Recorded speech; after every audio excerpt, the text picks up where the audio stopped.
this charges, you guys run. I'll hold it back. I'll shoot at it, hold it back, try to scare it.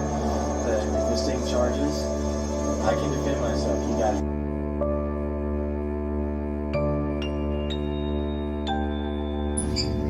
This was very late at night. Everybody was asleep.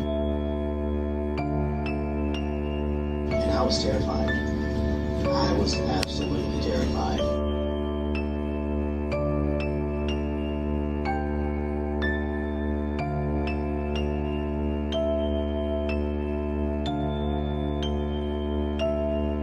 That disturbed him.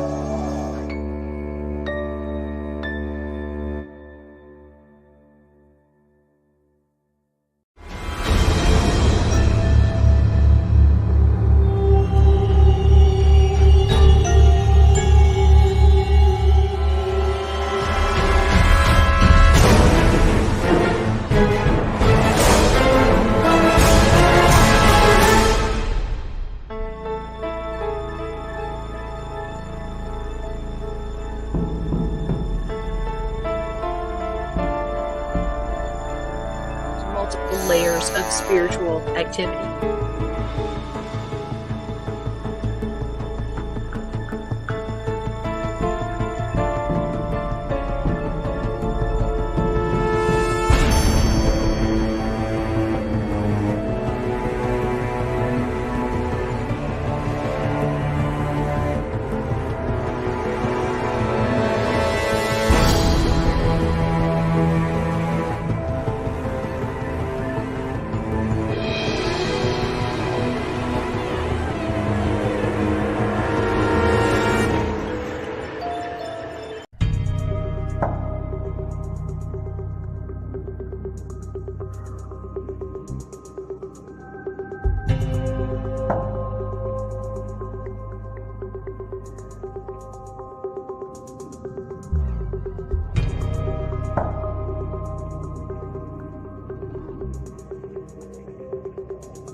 Hey, Gwen, what's up?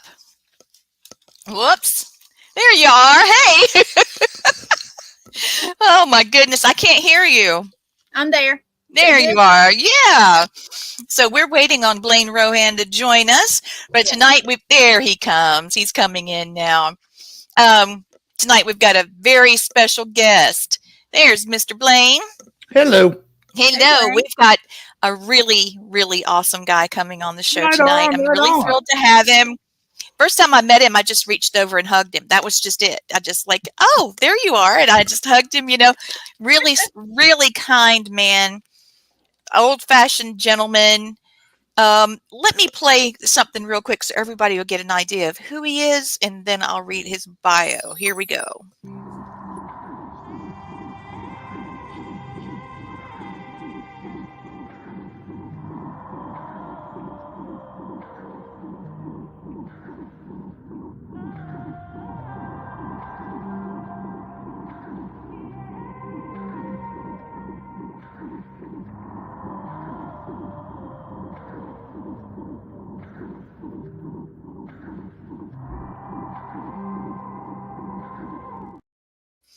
So, without further ado, let's welcome Kevin Otte. Hey, Kevin. Hey, how are you? Welcome to the show. Good to see you. Oh, can you give me 1 second, please? Sure.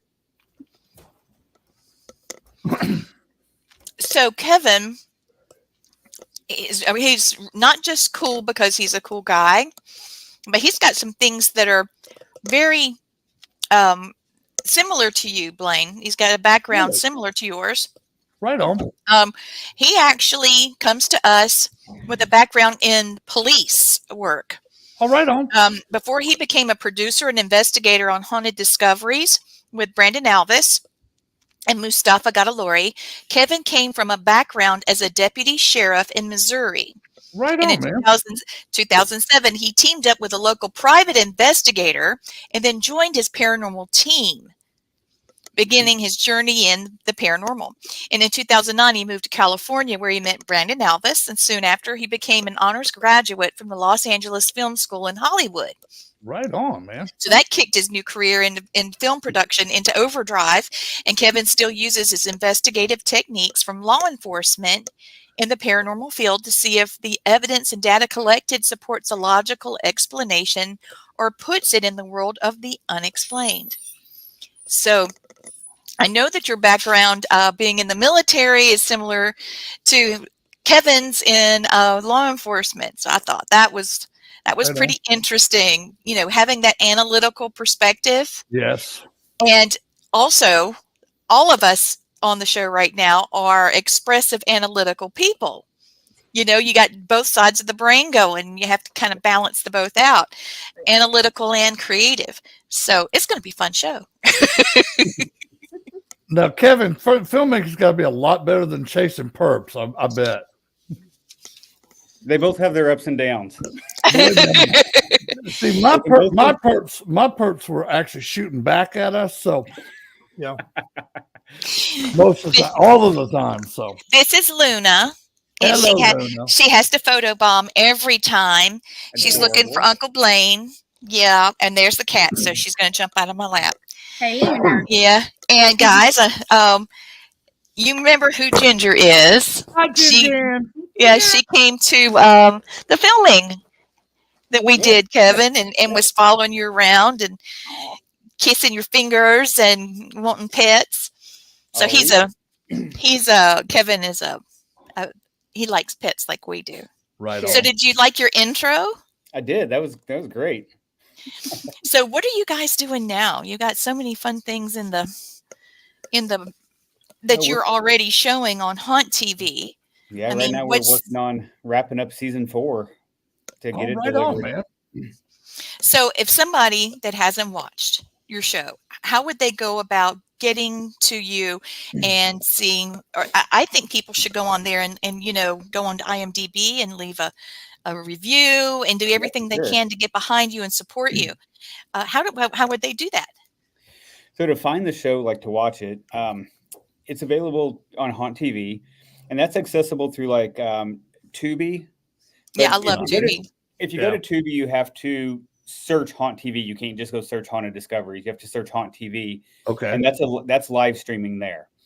It's also on a Sling free stream, Oh, which is I didn't know that. Sling is another free app. Sling also has a subscription base, but you can do the free stream. But also, if you put in your email and sign up for a free account, it allows you to have 10 hours of a video recording too, which is nice. Really? And then Haunt is also available on Vizio. It's available on a couple That's of how I other saw different you. platforms as well. Roku. That's how I saw you guys Nice. on Vizio. Roku. Sweet. Yeah, Yeah, that's so cool. Haunt's available on all those. And This show will be on Roku coming up. We were, and then the bridge broke. I don't know how a technical bridge breaks, but it did. Don't forget, we'll also be on Spotify soon and Apple podcasts as well. Yeah, So so you all watch of the these video things will just like be. we are now. Yeah. There's plenty on there already, but all the new ones that were missed will be up there very soon. Gwen, So you're going to be all over, Kevin. Yeah, Gwen, bring your computer this weekend. That way we can set ourselves up on Spotify and Apple TV. It's very easy to do. Oh, I am. Right on. And I got us on Rumble. Right on. We're on Rumble now too. Nice. We're going Rumble. Lord have mercy. Yeah. Now, Kevin, what got you into the paranormal, brother? so it's always been kind of an interest to me. I grew up in Missouri, so a lot of being younger, driving around gravel roads with family, telling ghost stories, stuff like that. Watching the original Unsolved Mysteries, probably younger than I should have Oh, been. yeah. Yeah. That got me into aliens too, watching that Oh, yeah, show. dude. Yes. Yeah, I've just always kind of had a fascination of, you hear different stories from family members that, has had some stuff happen, and just all the local legends and lores and ghost stories. And this was really interesting. And then when I was on the sheriff's department, I started doing some side work for a private investigator, and him and his wife had a team. And we got to talking one night, and they invited me to an investigation, and did that, caught our first EVP, and I was hooked after that. Yep, dude. I started this. I'm 59 years old now. I started seeing and hearing ghosts when I was 4. Lived across the street from a graveyard. I was the kid that when anything supernatural came on, if it was about aliens, Bigfoot, ghost, In Search of was like my mecca back in the 70s. And I read every book. I probably read Chariot of the Gods by Eric von Daniken probably 15 times when I was a kid, because it was so fascinating to me. And I made a good friend with a lady here in Alabama. Her name is Harriet Wyndham Tutman, and she wrote a book called 13 Alabama Ghosts. And she actually came to our school when I was probably about 3rd or 4th grade. And I got to talking to her, and I said, well, I see ghosts. And she says, do you really? I said, I have since I was little, but I can't tell too many people about it. But you write about ghosts, so I can talk to you about it. And she was so cool. She actually autographed one of her books for me, and I actually still have that book to this day. And I've been to every location in all of her 13 Alabama ghosts. I've been to all 13 locations, investigated all 13 of them, and I've got some great results. And Miss Tutman actually died probably about 8 or 9 years ago, but I had done 2 of the locations on her book, and I wrote to her and said, look, I got this while I was there. And I gave her all the information of the EVPs we caught there, of some photographs we had caught there. And she was going to publish them as a revision and when she revised the book again, but she got health problems and couldn't rewrite it. So No. I know, huh? But yeah, let me ask you this. As long as you've been, sorry, Lee. It's okay. I'm just thinking. As long as you've been investigating, what is the funniest thing you've ever had happen to you on an investigation? Oh, goodness. That's a good one, huh? Well, not to me, but to somebody else. Even better, you saw it. Yeah, we were at an old house in Louisiana, Missouri, and we brought a new person with us, first time investigator. Bait, yeah. Go ahead. We're all standing there. Bait. Yeah. He said, So we're all standing there in the dark doing our EVP session. And John, the guy that ran our group, he was kind of in the background a little bit, and he just put on this like really creepy Halloween mask and just stood like right behind this guy. And so we're just going. He has no idea. And John just kind of bumps into him a little bit, and he turns around expecting it to be him, and he sees this face. oh, Lord. He screamed, he jumped, and he ran. It was the funniest thing I've ever seen. Okay, you see, if it had been me, y'all would have called 911 because I would have punched him right in his throat, for one. Ghosts don't scare me. People scare me. So, and my military training would have kicked in, and I'd have throat punched him and probably just beat him. So y'all said, stop, it's him. But that's me. That is funny, though. Now, I'll tell you one funny that was with me. There's this old place in Tuscaloosa, Alabama. It used to be an old mental asylum called Bryce's. Well, it had been dilapidated for a while. We actually got one of the few people that got permission to go in there and do an investigation because, dude, that place is, you're taking your own chances when you go in there because pieces of the building are falling down, bricks falling down. We did 8 hours there, and right next door to it, the state was going to refurbish this old convalescent home and turn it into very nice senior apartments. Well, we come over there and sit down, and we sit down. There was a whole bunch of wood stacked up on the sidewalk, and we go to sit down on the sidewalk, and thank God I have my recorder going. But I hear this old man in my ear goes, "It ain't gonna hold you, dumbass." And when it gets better, I'm gonna have to mute myself. when it gets better, all right. Thank God I had recording. Then the old man, you hear the old man say, "They ain't gonna hold you, dumbass." Then you hear us sit on the wood, it crashes. Then you hear him cackle. "I told you, dumbass."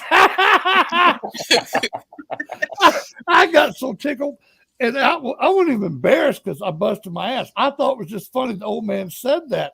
I was like, gotta love it. Spirits still have a sense of humor. And that just made my day. Everybody else is like, I love it when it's like That's that. hilarious. Don't you? I mean, see, Kevin doesn't just look for like scary jump scare kind of thing.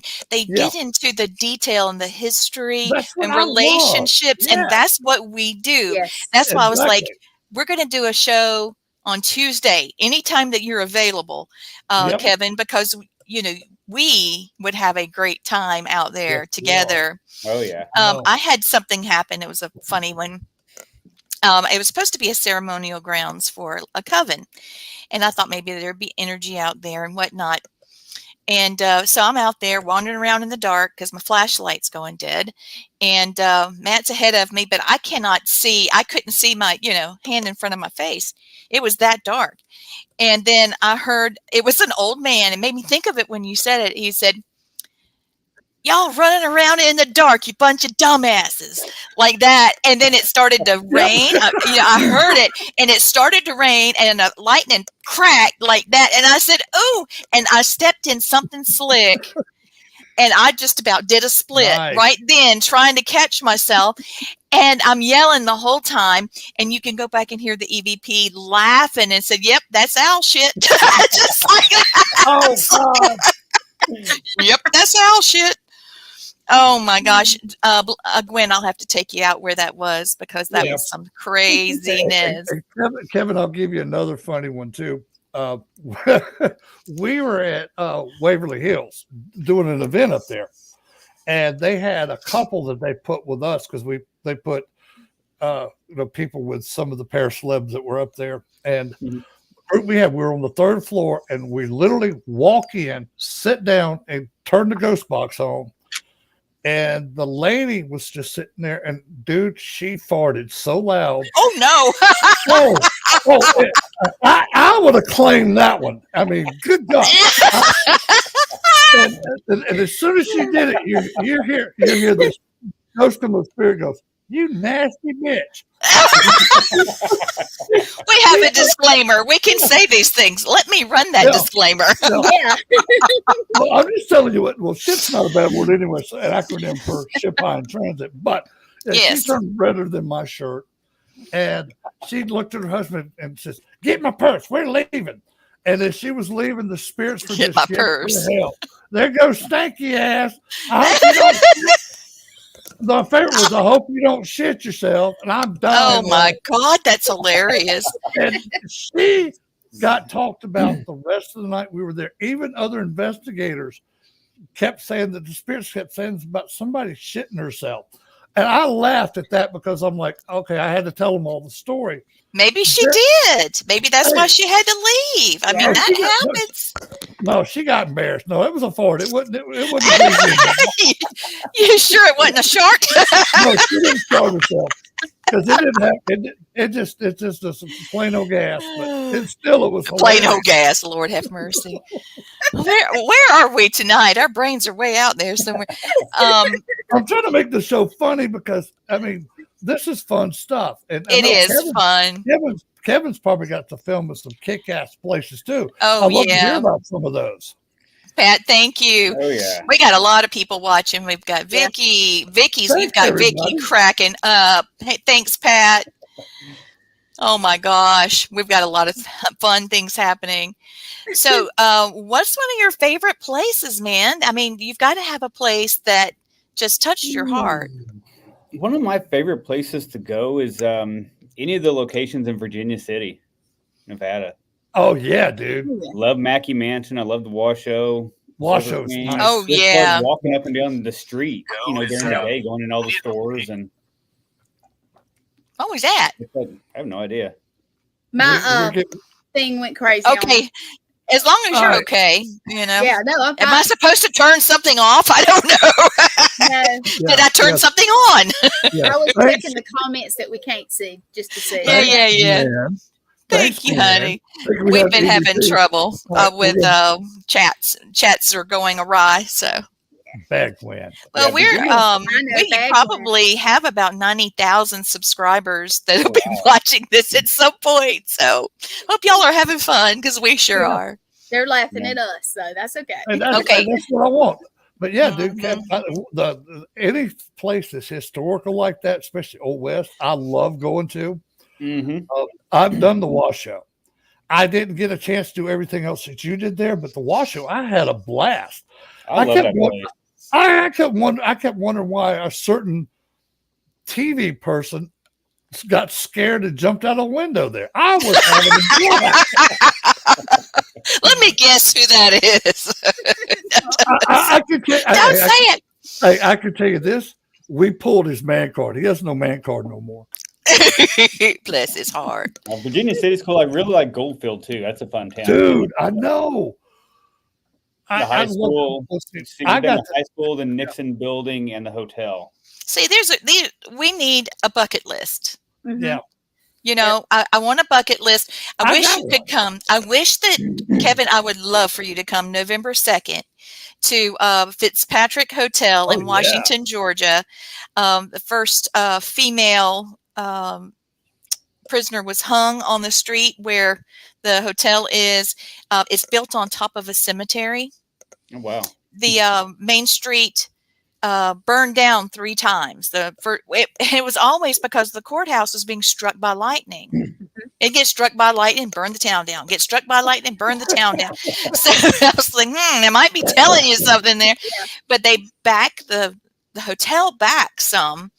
And when they did that, they're right on top of a cemetery. And, everybody's in a pine box at that point, so it's not like you can dig up a vault and a casket and everything. Mm-hmm. So they just kind of moved some stones out of the way and went for it.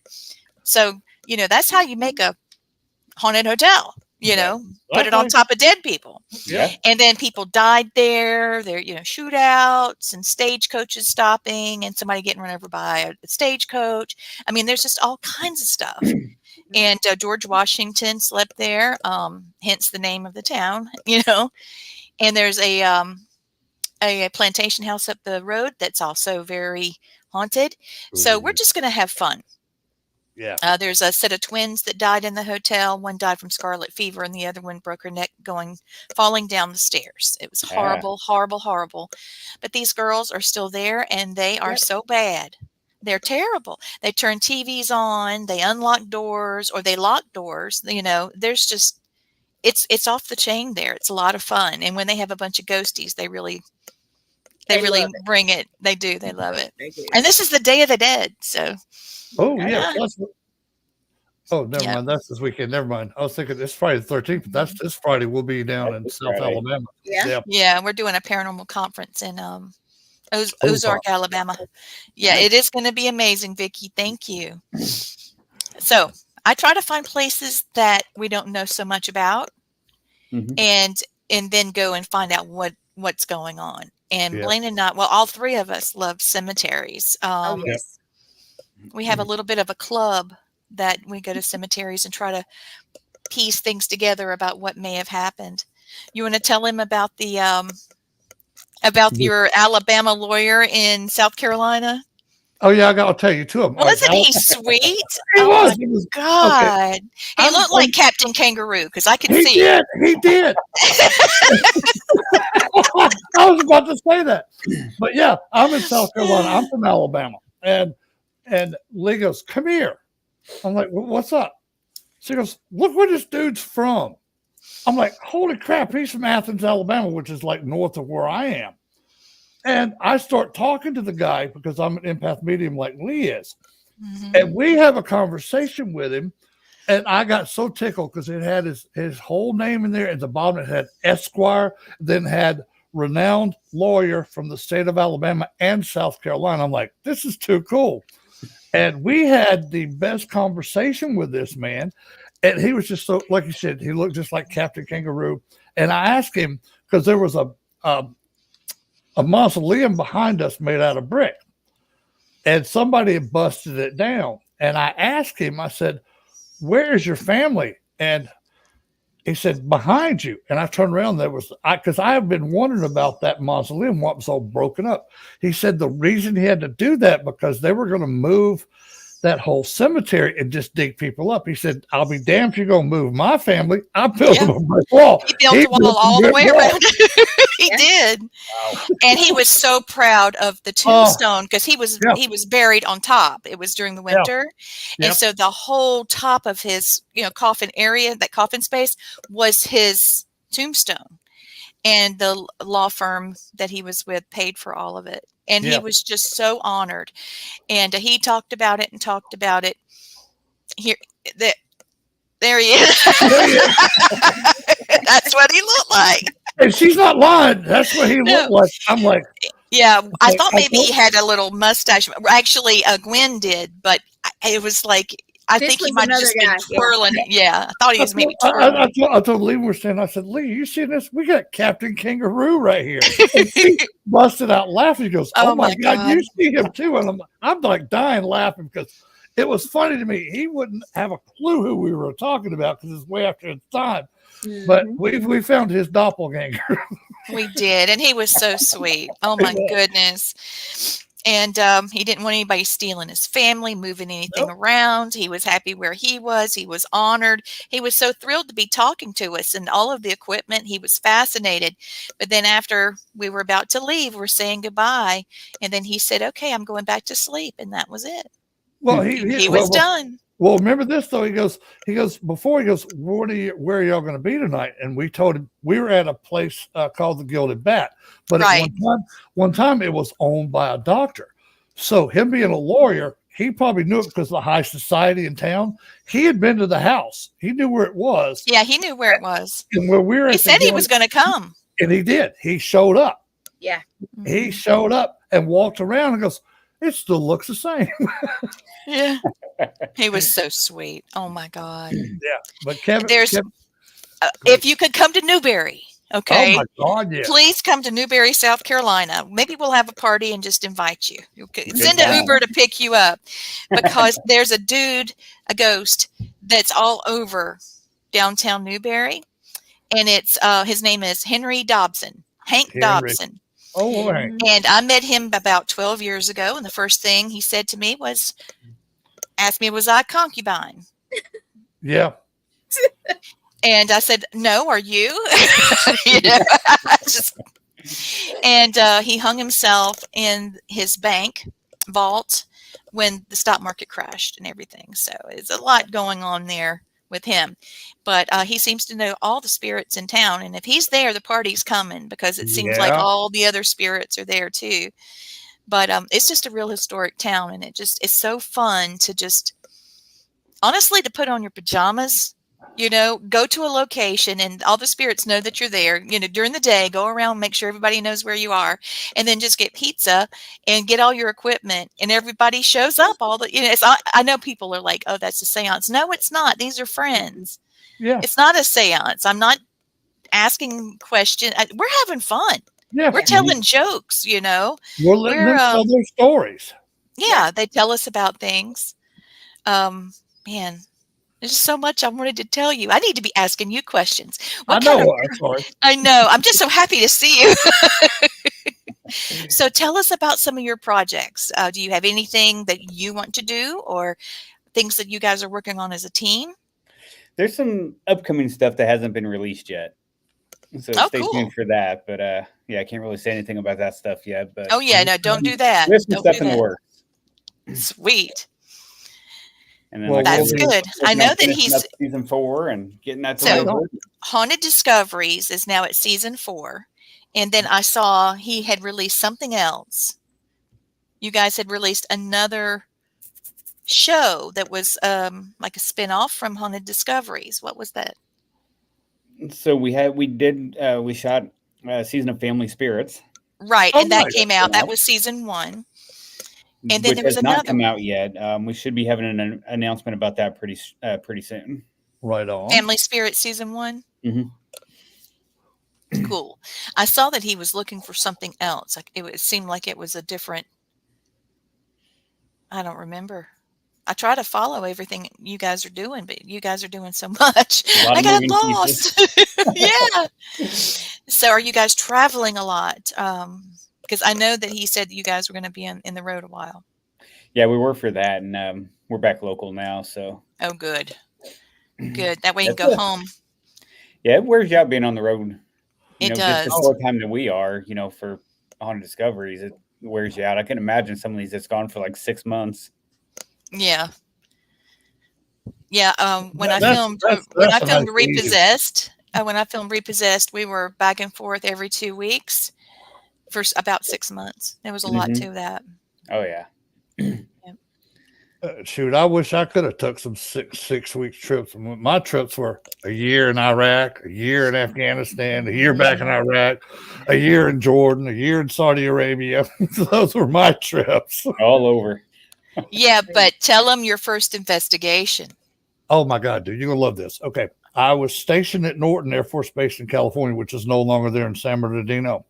And we were sitting in our day room watching Helter Skelter on TV. And there was 3 of us in there. It was like, dude, we're only 60 miles from there. And somebody goes, no way. I said, yeah, dude.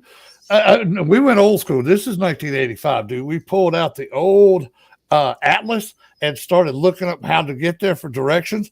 We found our way. This is what we had for our first investigation there. A cassette recorder. We had a Polaroid camera. And you'll laugh at this because police officers use flashlights. The military basic training gives you these flashlights with these little cones on them.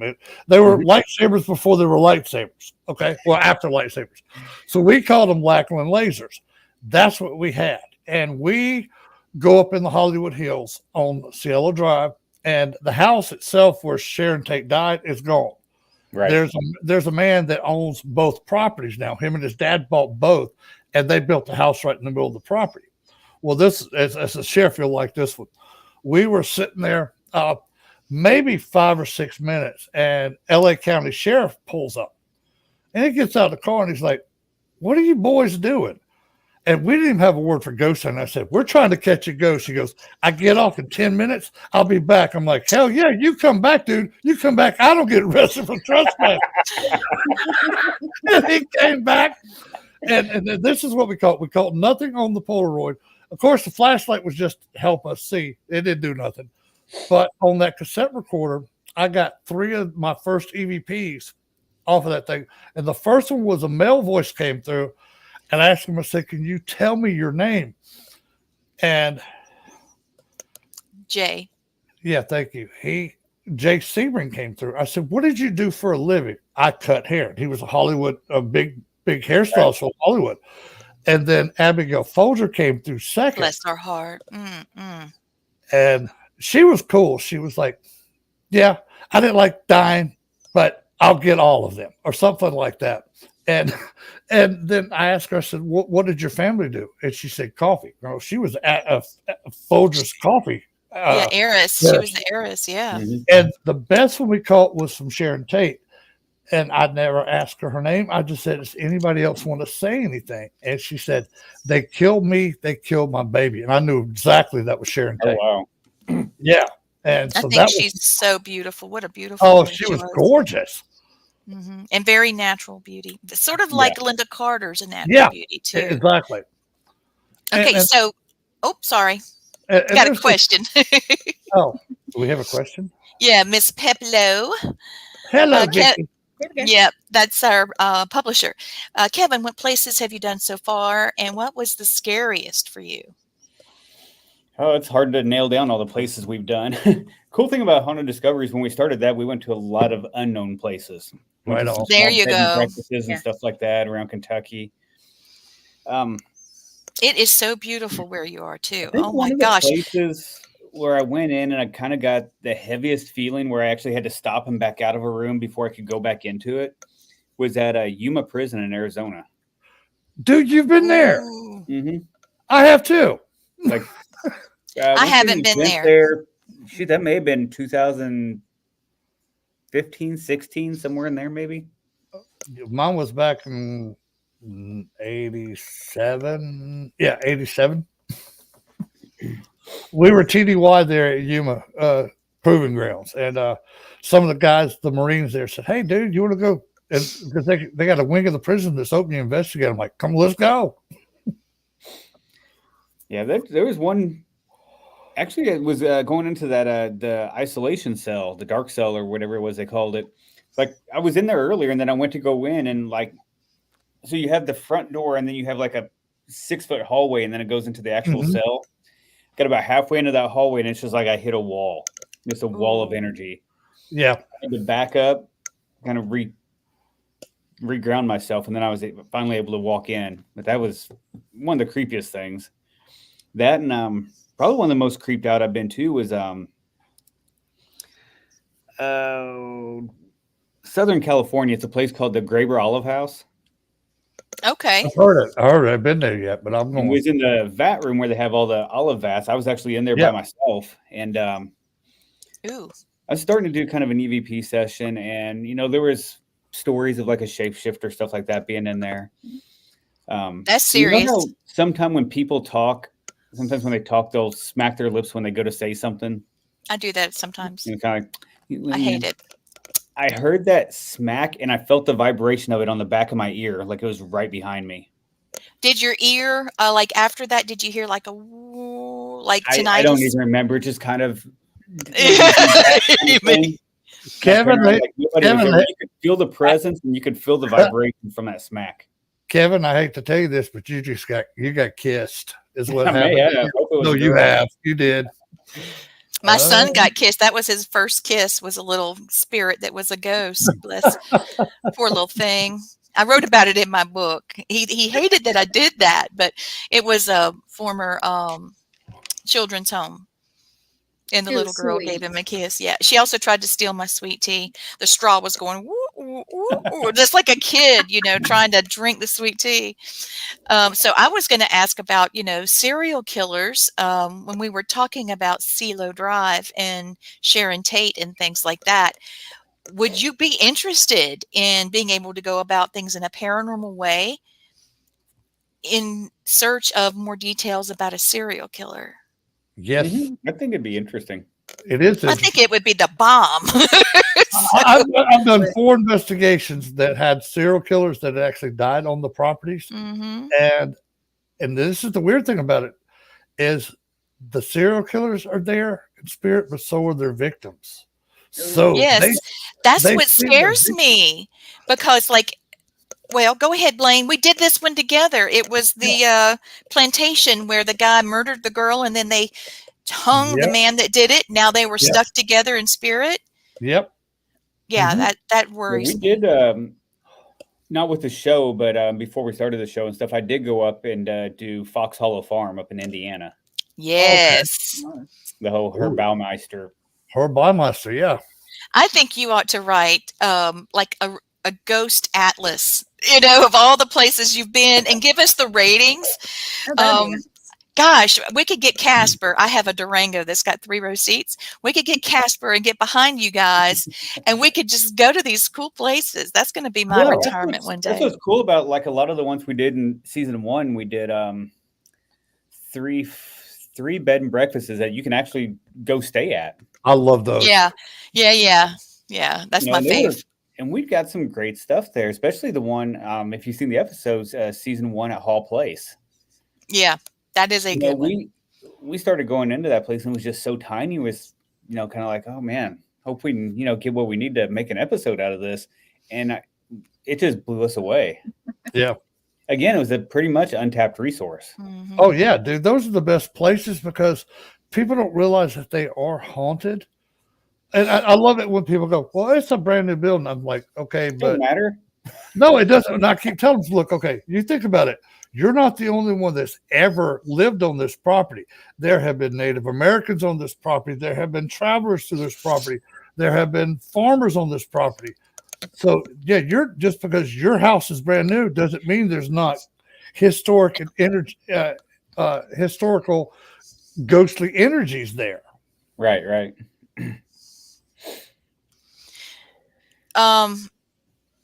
Let's see. You got a couple questions. Sorry, I'm dropping things. I've got my hair Okay. down instead of You want pulled me to back, read and this one? I'm getting my hair all tangled up and stuff, and wires and everything else. Take over, Blaine. Read it. Okay, Vicky wants to know, she's our publicist, if you could do an investigation anywhere in the world, where would you go?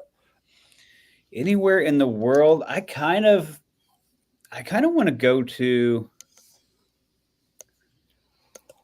I'd really like to go to Romania. Yes. Dude, Transylvania? Yes. How many times have I said that? And I would love to do the Paris catacombs. I've done those. I've been there. Dude, and I'll tell you one that's actually better than the catacombs, believe it or not, is the pyramids in Egypt. Oh yeah, I'm sure. Yo, Oh I my just don't know if I could do that now. Oh, I did. Oh, I'd have had to a have ball. my hair braided and pinned because I went down in a submarine and I had on a poncho, one of those crocheted ponchos, and I had my hair down. And this was not the one that we did the boat in Wilmington. This was before that. Mhm. And I got caught up in switches and my hair was getting pulled and my little boy was a toddler and he was running through the submarine. And I was just like, I'm going to die here. This is how it happens. I'm dying right now. This is it. And I thought they were going to have to call a hazmat team, just look for the yellow stream. Finally, it was terrible.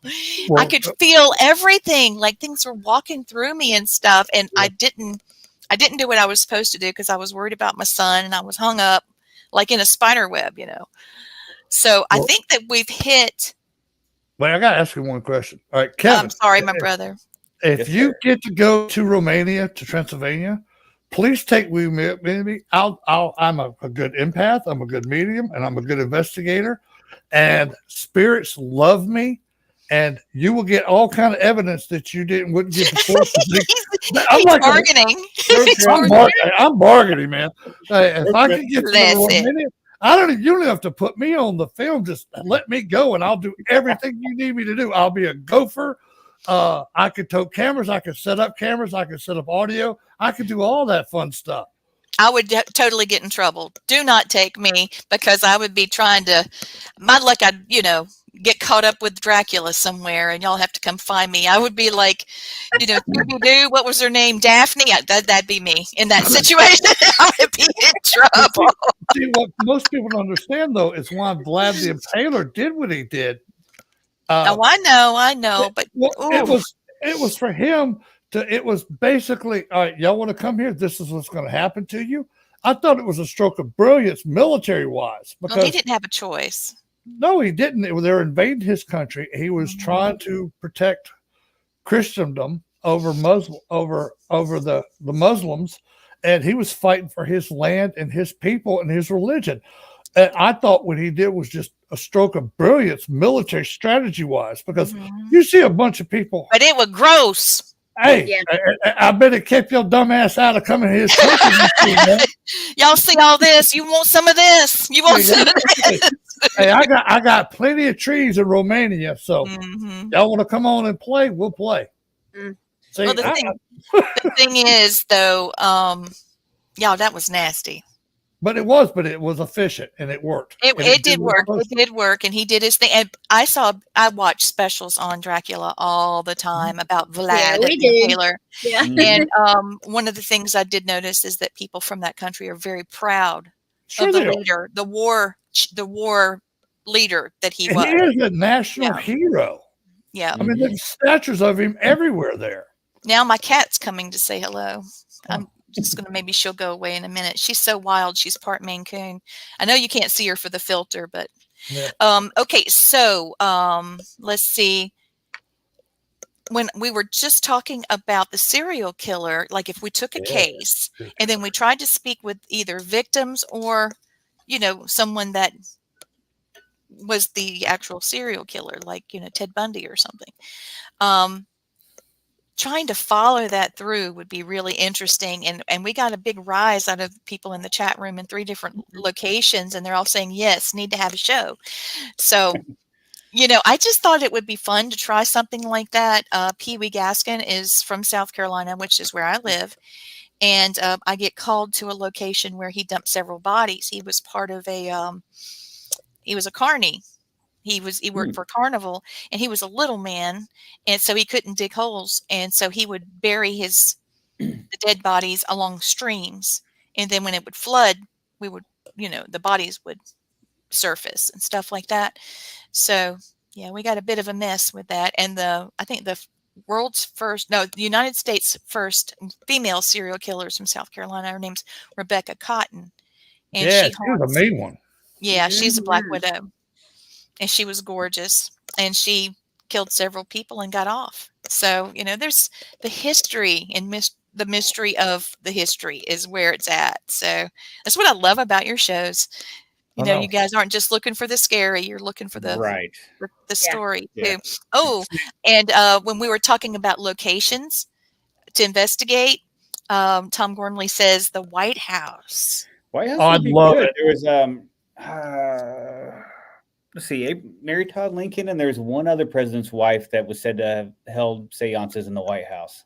That would be Pat Nixon that actually held there as well.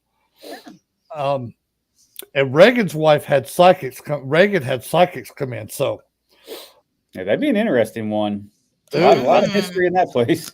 That would. you got to figure though too. It's like just all the U.S. history plus you've got British soldiers that have died on that property. You've got no telling how many other people have died that were building the place. Mm-hmm. And I know for a fact when Eisenhower became president, he went down and redid the basement, and put a bowling alley in. And 2 workers actually got crushed down there and died. So I do know that's a fact. I remember hearing that. Wow. Yeah.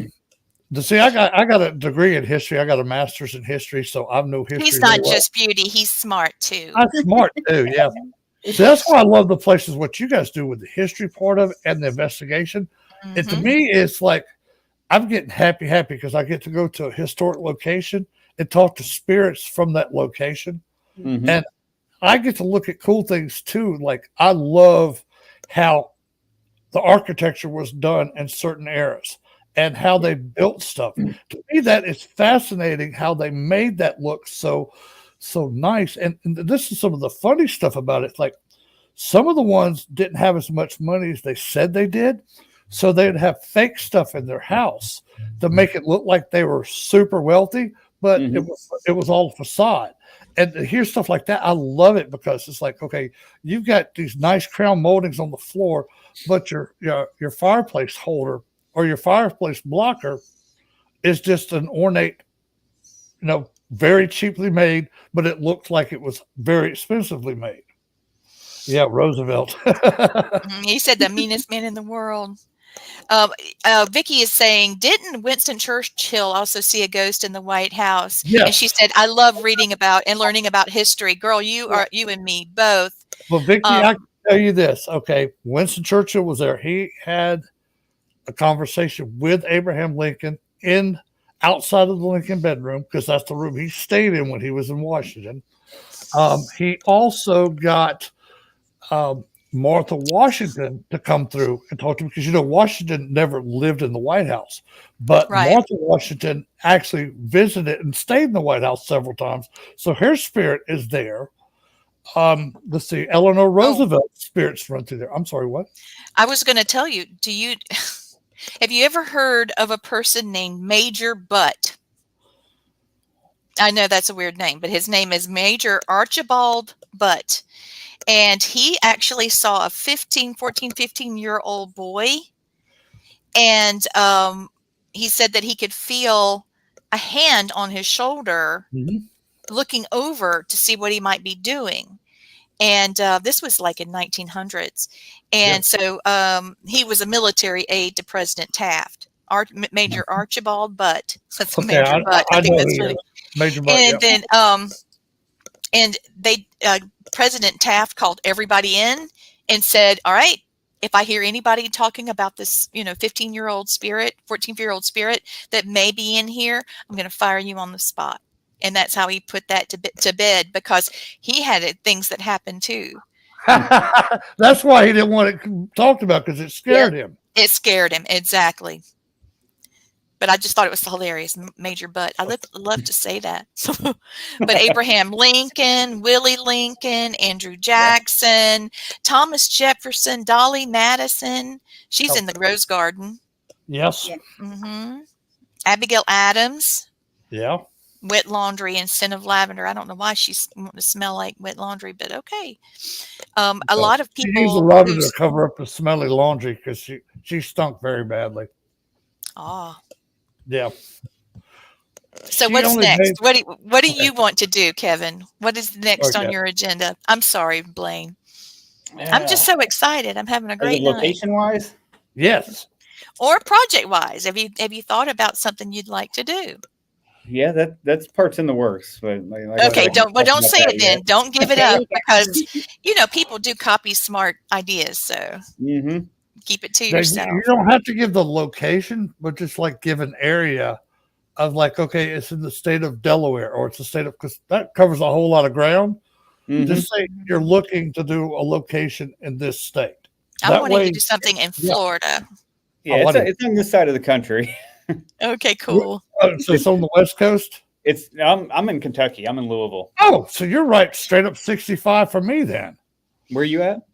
Montgomery, Alabama. Oh, yeah. Yeah. I mean, I say let's all get in the car and go together, meet somewhere. That's an easy road trip, brother. Just holler. We'll be up there. Have you guys heard any updates on Bobby Mackey's? Because that's not far from you. It's only like an hour and something. They're rebuilding, right? Mm-hmm. Yeah, they tore that one down, or they're in the process of tearing it down to, I guess, rebuild on the same spot. Oh. So that stirred something up. That's the last up. understanding I had. I could be wrong, but I believe that's the last thing I heard. It could have changed since then. But have you heard if they filled the well in or not, or they left it on the property? Well, I mean, the well was already filled in. The well actually, that's one of the things we kind of debunked in our series was, the well never went to a slaughterhouse. Yeah, I know. It went to like a distillery. Distillery, okay. Yeah, it was a slaughterhouse, but it was further away on the property according to the Sanborn fire maps. Ah. So Bobby Mackey's that we investigate was never the actual slaughterhouse. Yeah. What about the Satanist reports? That they had met there and all of that. It's hard telling what happened there during the times when it was vacant. Nobody was in there or anything like that. Maybe even before it was the Latin Quarter. Blaine, what was you going to say, baby? It's not, like they said when we went there, people just seen some of the previous shows think that they're going to go in there and all of a sudden you're going to have chairs flying across the room and stuff like that. But it's not that kind of place. Kevin, you know what we got in there? What's that? a marble rolling across the floor. That was the biggest thing that moved in the whole place. Marvel.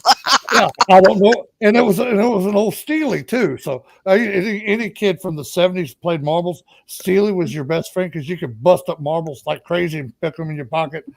And that's what we had. We had an old Steely just out of nowhere, just rolled from one. It was not there, and all of a sudden I hear it rolling, and it comes across the floor right in front of my feet. I'm like, "Cool, that's a Steely," and I picked it up. I went there a while back. I went there a while back, and we were what do you call it? Like the old kitchen area up top there. We're sitting there doing an EVP session. All of a sudden, it sounded like someone took like a water bottle and just started doing this with it. Yeah, we heard that up there. And then I went down there and looked. Of course, nobody down there was looking around. I was like, well, let's go back up here and we'll sit down and finish going. When I played that back, we had a male voice that came through when I said that, and it's like, we'll see about that. Uh-oh. Oh, You know who we got the most of up there was the caretaker. I forget what his name was, but he talked to us. Carl. Yeah, I think we talked to Carl, and I heard more from him than any other spirit in the whole building. And I asked Carl, I said, where did the Steely come from? He goes, that was mine. I gave it to you. I'm like, okay, cool. Thank you. Oh. He knew that. I guess he knew that I was, a little bit older, so I would appreciate it. These younger kids that were with me was like, "What the hell's that thing?" I said, "Y'all missed the fun of being on your knees in the dirt shooting marbles." I was good at it. It was fun. Oh God, it was our form of gambling. We you won marbles. You didn't win money, but God, I had sacks and sacks full of marbles because I got so good at shooting them. But yeah, dude, that's what Carl talked to us a lot. He was telling us, it's like, yeah, the one thing, and the stuff that I heard up here while I was sleeping, it was like, okay, old building, I hear the creaks in the floors. A lot of times that like the amplifiers from the shows earlier, he'd hear the humming of those after everything's turned off because a lot of those older amps would still hum. Yeah, they'd hum when you start them up, and they'd hum when you got done with them. He said a lot of that I heard. He said I heard a scream a couple of times, but half the time it was hard to tell because there's a bunch of rednecks in there. We didn't know if some woman, got left in the bathroom and couldn't get her way out. Oh Lord. But yeah, they made a killing off that place, doing music and having investigations. It was a good spot. It was fun to go to. I'd like to go. I'd like to come back up there though, and see what they do with the new place. And see what's still there or what we can pick up on there. Because now, not only do you have the energy of the old building was there, you have everything that's been on that land, all the way from the Native Americans to the settlers and all kind of stuff up there. And no telling what you might get. For all we know, they might have built that original building on top of an old ancient Indian burial ground. You never know that because a lot of those like that here in Kentucky. Yeah, exactly. And a lot of them didn't build mounds like some tribes did. Some of them actually just dug holes in the dirt and put their ancestors in the dirt with full regalia on and all the important stuff in their life that they owned. And that's the kind of stuff I'd like to find. And I'd love to talk to Native American spirits anyway, because they're always so cool to talk to. And they're always, if you treat them with respect, they're the best things you could ever have. But you piss off a Native American dude, you better be prepared for war. Know it. Dude, Yes, boy, because here they come. Yep. Well, Native Americans in the past, their belief system is that the dead rule the earth, and that it's their job to help their descendants achieve more things and learn more things spiritually in their life. So when a Native American would say, I hope I didn't embarrass my ancestors, or I hope my ancestors are proud, or in honor of my ancestors, it's because they're from that old school. Yeah. And so right now there's a big kick of, if you find something that's indigenous, don't dig it up, just leave it be, mark where it is. But the tribe that Gwen and Blaine and I belong to, the chief just got several $1 million from the government for a museum. He's an archaeologist. And so, he's going to be putting that on the tribal lands once we get that. There's a whole lot to that. But, the more we've uncovered about the more that we've uncovered, I think, as a team about the cultural aspect of someone's life, whether they're this religion or that religion or what's customary and what's not, it affects how the haunts behaved with certain people. Right. And I find that part the most fascinating, not just the history of it all, but the person too, because it can really be personal. Well, plus too, it'll be done honorably and respectfully. So it's not disrespecting the tribes that the stuff came from. It's putting them in a whole new light. It's now educating more people on what they had and what they did, instead of just, like I wouldn't do it, but just say if I was just digging around and I found a nice Native American artifact and I kept it for myself. Okay, that's disrespectful. Yeah. But if I'm doing it with an archaeologist and we're doing this to save that culture and that artifact where other people can see and appreciate it, then it means a whole lot more. I mean, even if it takes a different turn. Even if I'm just walking around out somewhere and I find an arrowhead, before I'll even pick it up, I'll ask, is this okay if I take this arrowhead? Because I have nothing but respect for it. I have nothing but respect for the way it was done, the energy you put into making this, how you probably taught somebody else how to make an arrowhead just like you, and it was passed down. That I'll ask, and I'll keep those, but I don't disrespect them. I respect them. And if they tell me something, no, leave it where it is, I won't touch it. But if they say, go ahead and honor us, I'll go ahead and pick that arrowhead up and use it. And I love the energy that comes off of them. And people don't realize how much that stones actually hold energy and project energy. And I love it because I will make jewelry out of them. And so somebody else is going to respect them. I do these pendulums that I use. And Lee got me a bunch from our chief. They were not even full arrowheads. They were just chips that had fell off when they were making the arrowheads, but it still had that energy and the knowledge of those. And those pendulums are some of the best moving pendulums I've ever seen, and just because of that energy on them. We did in season 2, we did a place up in Augusta, Kentucky, and there's a spot up there right on the river. And anybody that builds a house there, tries to build a driveway or anything, they cannot dig anywhere in that area without digging up Native American bones. Yeah. Oh my goodness. Like the whole town is built on all bones. Well, I know that our producer, not producer, not producer, Vicky, publisher. There it is. Vicky, the town that she and her wife live in, the whole Main Street area, the whole square is haunted because it was a cemetery and they moved everything out of the way to make the town. And they keep saying, and they are in Virginia, so it's not far from you. No. But there's a lot of ghost walks and things, and a lot of real things happening in these ghost walks. And so they were saying, you guys should come this way. And I really think we should. I think the ghost walks are fun. I think the ghost walks really keep the spirits alive because you're going through there day after day, telling the stories time after time after time. And I think that really helps keep the places and the spirits alive. I do. I agree with you on that, Kevin, because you think about this. All right. You go to a cemetery that nobody had been to for a while, and you start talking to the spirits there.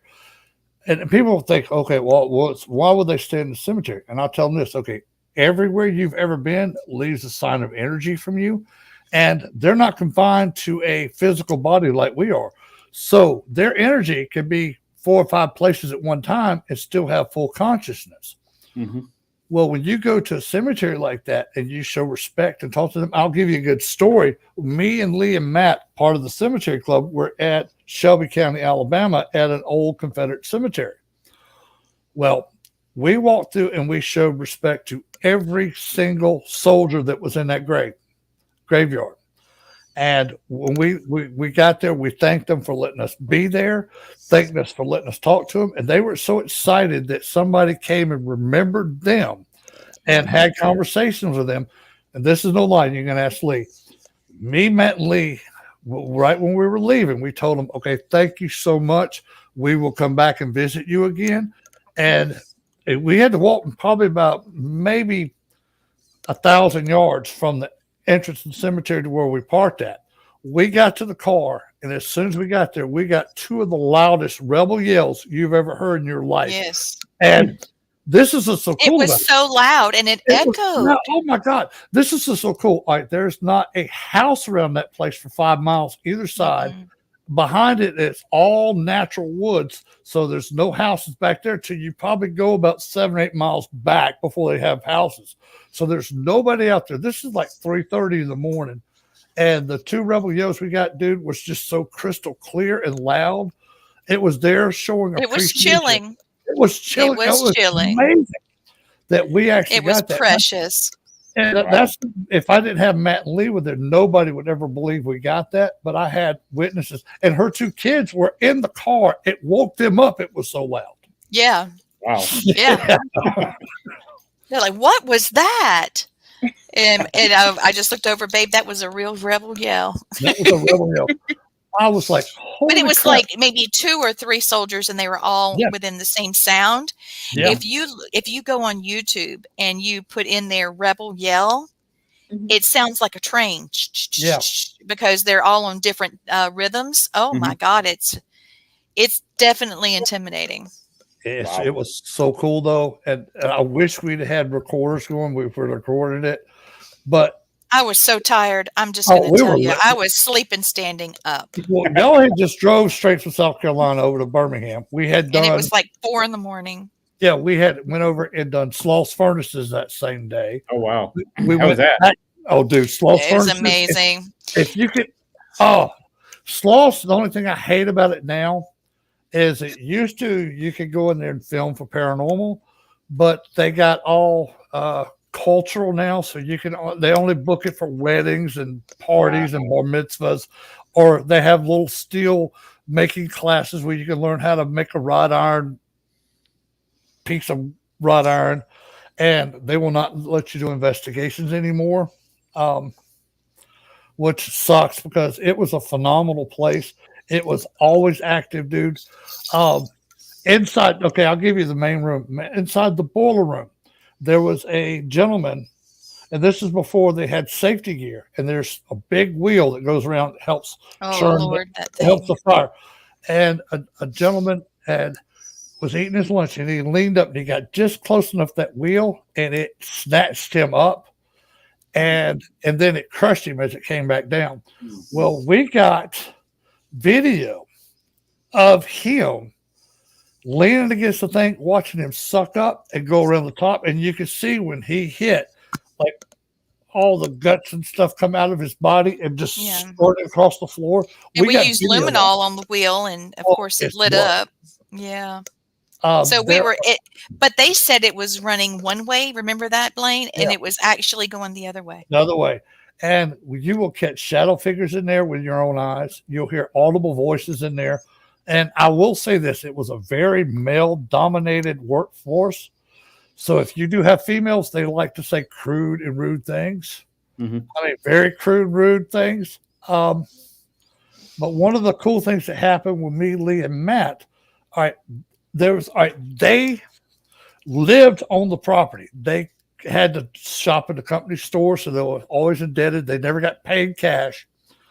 Well, a young lady and her 5-year-old daughter, she was the one that took lunches down to the workers down in the tunnel where the trains would come in and drop off all the raw material for the pig iron. Well, she was walking down with the lunches, and she tripped going downstairs and fell down and broke her neck.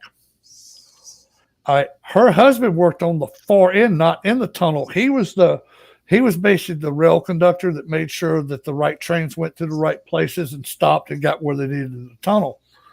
Well, she came in one side, fell, broke her neck. They rushed her out the far end and went and grabbed her husband. And as he was running down to see her, the little 5-year-old was supposed to stay upstairs. But, 5-year-olds get curious. She fell down the stairs, broke her neck, within 7-8 minutes of her mom dying. Well, they'd already got her mom moved out, tried to get her to the infirmary, and they had to bring the little girl. So we picked up on the mother, the little girl, and the father. Oh, it was And horrible. it was amazing and horrible at the same time that we got to reunite that family, because all the years since it happened, when the wife died, she went to a different dimension than her daughter did. So they were not even on the same plane. And they had been looking for each other for years and years and years. And so had the father. The father couldn't see either one of them, because he probably died maybe 4 or 5 years after they did. I think he got remarried, had more kids. But when he died, he couldn't see his wife. He couldn't see his child. And me, Lee, and Matt actually got all three of them on the same dimension, the same plane, where they could go with each It was other. hard. It was hard. It did. Luckily, my son looked enough like the kids, like the family. He looked like he belonged in the family, and Elijah could see him. Yeah. And we thought it was a residual haunting, but it wasn't. And so we were able to interrupt his work and get him to where he would communicate, and then we were able to get them all together. So before the trauma happened, it was not an easy night. Yeah. Wow. But we got all three of them back together, which was amazing to us. That we I were cried able to until I was just sick, because I mean, so much energy was flowing and trying to get things moved and healing. Well, Healing comes in all stages of life, including death. It's yeah, not just and- a matter of and telling their story. I had been trying for 7-8 years to get the mother and daughter on the same plane. Yeah, you I had. I didn't have remember you enough talking energy. about it. I didn't have enough energy to do it, but when me, Matt, Lee, and her son Elijah got there, it created enough energy where I think it was just getting even the spirit's mind process, because they were so distraught about what had happened and all the trauma, they couldn't see us. They couldn't keep their mind on us. And so I had one, Matt had one, Elijah had one, Blaine had one, and then that's how we're able to pull them all together. Because it's a long story. The technical side, emotionally, spiritually, of all that was not easy. I wish one of the that could have most been rewarding nights that I've ever had doing my paranormal. God. And it was just for us being empaths and mediums and psychics, or whatever you want to call us. The energy that we got to feel was of course all the fear, the anger, and what's the word I'm looking for? They had a feeling of just absolute dread. Yeah, every dread. time they got. Yeah, it was awful. But the relief, get them, the relief and the energy was so. It was like, okay, just say you made one of your 6-week trips, and just say you go home to your wife or your girlfriend or whatever you have, and you haven't seen her 6 weeks. Well, that joy of seeing that person is you're excited because, hey, I get to see my loved one again. And for them, that it had been over 100 years before they had seen each other and felt that love, and that love and the pure great energy that just come off of them, and it resonated through us because we could feel the energy, and it was like going from a very, very hot shower to a very cold shower within an instant. So you had all that other emotion, and then that beautiful, joyous love emotion, and it was just radiating through all of us. And it's something I will never forget, and something Lee or Matt or her son Elijah will never forget. It was just amazing for us that we could do something like that to help three spirits like that reunite with each other. Yeah, that's awesome. Amazing. That is. I would like to feel the energy change in that room. I would love to do some energy experiments together. Since you're on the analytical side, and the three of us are on a more actually, Gwen, you're kind of in the middle. See, she's a retired paramedic. Okay. There you go. Both. Yeah. So it'd be fun. It's a lot of fun to do that kind of stuff. I've got some things we're going to do coming up at this next paranormal conference. Some experiments that we're going to do psychically and document what people feel, see, and hear, and then give them an analysis at the end of the night of the trends that we see. It's going to be fun. I mean, I love letting people have experiences within their own mind to question what they really can and can't do. It's so much fun. Yeah. So Vicki has a question. What sparked your interest in the paranormal? And I've been about to die to ask you that myself, because here you are. We asked him at the beginning of the show. Yeah, we've asked. He's answered that already. Well, she just asked it again, so maybe she wants to hear it again. Okay, I'm just saying he already said it once. Well, Vicki said it, so I'm gonna ask. Darn it! He's like my brother. It's probably a good thing the two of you aren't in the same house right now, because I could see you throwing down. We'll throw hands. We're gonna throw hands. He's like my brother for real. But no, my interest started when I was younger.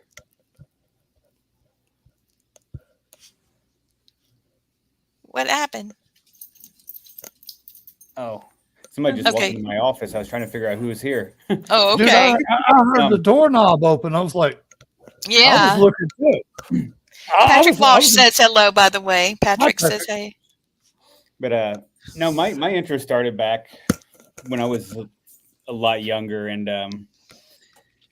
growing up in Missouri, driving around gravel roads with family, telling ghost stories, stuff like that, and all the local legends, all that kind of fun stuff. And he likes all the TV shows that we do too, right? I mean, I remember when I was younger, one of my, I guess, most fun memories, I had a bunch of friends come over for a birthday party. And we're like, okay, we're gonna watch some scary movies. It was elementary school, so we're all sitting there, got the lights off, and here, unknown to us, my mom sneaks out of the house and starts scratching on the windows and stuff like that. And so we start freaking out. I love your mom. And she comes in and she's like, what's going on? I was like, there's something out there. And she's like, I'll go look. I was like, no, it'll get you. Don't go outside. My dog and cat are getting into a fight. Kevin, you'd have loved my house, because spirits came and see me for real regularly. So I'd have people over, and I'd sit there and watch. I'd watch this guy walk through this wall. I'd watch this guy come through the seat. I'd watch this lady come out from the floor. And I'd just sit there and wouldn't say a word. And but I'd looking at all of them, and my buddy's like, dude, there's a man over there. There's a man over there. Like, yeah. So who are they? I said, they're ghosts. What? They're ghosts. What? Ghosts? You got real ghosts in your house? Like, yeah, done everybody? I thought everybody did. Now that was the woe of having children that are psychic. That's why we wrote a little book about it, and it's past time for part 2, Blaine. Yes, we need to write that. We need to write the Cemetery Club. I mean, good Lord, we got stories that we need to get out there. People I think they'd love to hear them. Mm-hmm. We talk about them all the time, but I think if they could actually read more detail into them, because we don't get into them that much. But yeah, dude, this is fun. Yeah, we would have parties, and I'd have real spirits there. I don't know, but it was always funny, even during the daytime, because that cemetery across the street, dude. Mm-hmm. There were always spirits walking through there. You'd see them, you'd hear them, and this is what's so funny about it, because it was an old, dilapidated graveyard. You'd find a grave that the tombstone might have 15 people buried in that one tombstone. The tombstone's gone, and you're looking down at boxes of bones. I mean, shards of wood, bone, all the way through it. And then you see these spirits walk through there in the middle of the daytime, and the grass is all up high. So it was pretty cool, because you could actually see them walking through the grass, and actually see them with the grass like the middle of their feet or their legs, but you can see their whole leg. And people used to be scared to death to come stay at my house. And then I had a few braves on them come on. Oh, I ain't scared. And my dad was the biggest jokester in the world. He's like, I'll give you a little butt, $10. You go over there and walk across the street. Mr. Ronnie. Me, I'd be like, Does that $10 count for me? No. Like, dang it. I walk across the street and start talking to the ghost. And I was then my always dad- scared to death of our basement. I hated our Oh, basement. I loved our basement, dude. Oh, I had a hated couple of ours. places. I had a couple places in our house that made me feel really, really weird. Yeah. So Well, I what was your I can't talk. What was your basement like? Blah, blah, blah. It was, I don't know if it was just because it was so dark or what, but like you got down the bottom of the steps and there's what used to be 2 bedrooms on the left, which was ended up being my playroom. And then when you got to the bottom of the steps on the right, it had like a big room. It had a bar in it. And then behind that was like a hallway that went all the way down that had like the washer and dryer back there and the wood stove and stuff like that. And it was something about that hallway I just did not like. I could not be down there especially with the lights off. I would not go down the basement. Couldn't sleep down there. I hated going down there by I myself. wonder what it was. See, I loved ours. No idea, but I hated that basement. Party at Kevin's house. Party at Kevin's house. Party in the basement. I think I Yes. loved ours so much because I actually helped my dad dig it out and help my dad dig it out and help him concrete it and put walls up, Fun. put the bathroom in. And I lived down in that basement, like the kids from the '70s show. I love that basement. And Yeah. we had spirits down there. I'd sit there, be on the couch watching TV or listen to the radio, and I'd hear spirits open the door and walk through and sit down and listen to the music. I had some of them come in there just to watch TV because they'd never seen a TV before. I got fascinated with that. We didn't have a door in our basement. Our basement didn't have a door. Oh. So it's just straight stairs down into the basement then. Straight stairs down the basement. It was a full basement. Yeah. You know that whole basement scene with the steps in The Conjuring with the woo, that's scary. Can you imagine? My grandma and grandpa's basement always scared me because their steps were open on the backside, and that scene from Evil Dead. Dude, ours were too. Ashley going down in the basement, and she's like behind the steps. I could not walk down grandma and grandpa's steps.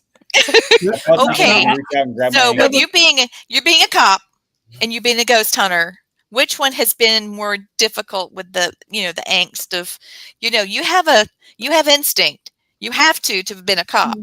Yeah. Which one, let's weigh it out. And I want to hear from you too, Blaine.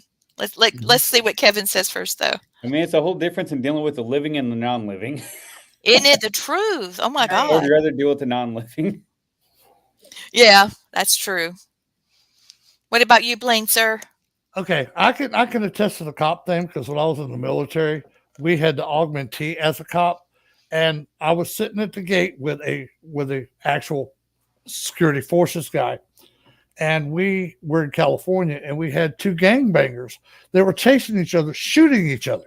Oh my God! Well, this gets better. They started coming toward the base, like coming toward the gate. And I looked at the other guy and said, "Can we shoot them?" He said, "Not till they cross the gate." I was ready to light some people up, dude. They were shooting toward us. I was like, "Can we fire back?" And he was like, "No." And just before you get to the gate, there was a little turnaround. Both of them turned around, still shooting at each other as they're making the turn. One of them shooting toward us, the other one shooting toward back to the street.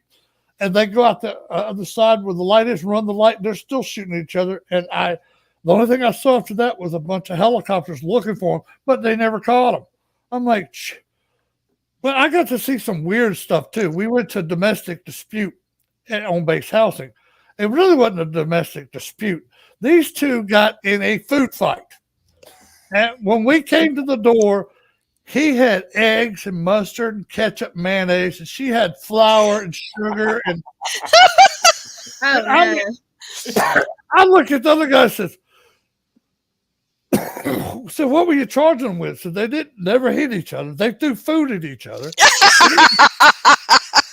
It was a food fight. Yeah. And both of them, when they opened the door, looked like they were 2 little kids that got caught doing something wrong. And both of them had their heads down and like, "Are you going to take us to jail?" I looked at the other guy and says, "You really want to put them nasty people in our car with all that crap on them?" Kevin knows we're the ones that got to clean that crap out. The worst thing that ever happened to me when I was on the sheriff's department It's kind of Lord. it used to be an embarrassing story. Now I'm just like, it's just freaking hilarious. Okay. So I was with my sergeant one night, and we was going to go up to the north end of the county and do some, we're going to go look for some drugs and stuff. So we're going, and I lived in town. From my house to the office and back was like 3/10 of a mile round trip. So I live like right next to the sheriff's office. Oh, wow.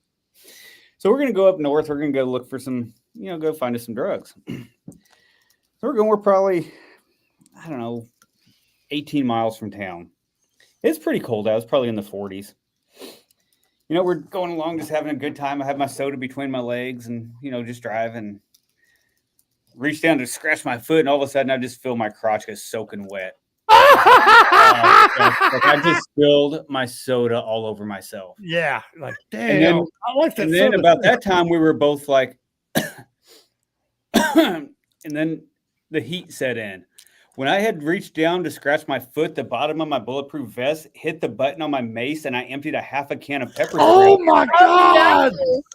Oh, We start choking. Our eyes are watering, nose is running, can't see to drive. We have to roll the windows down. I'm trying to get my gun belt off to pull my pants away from me because I could just feel like the mace running down the inside of my legs. Dude.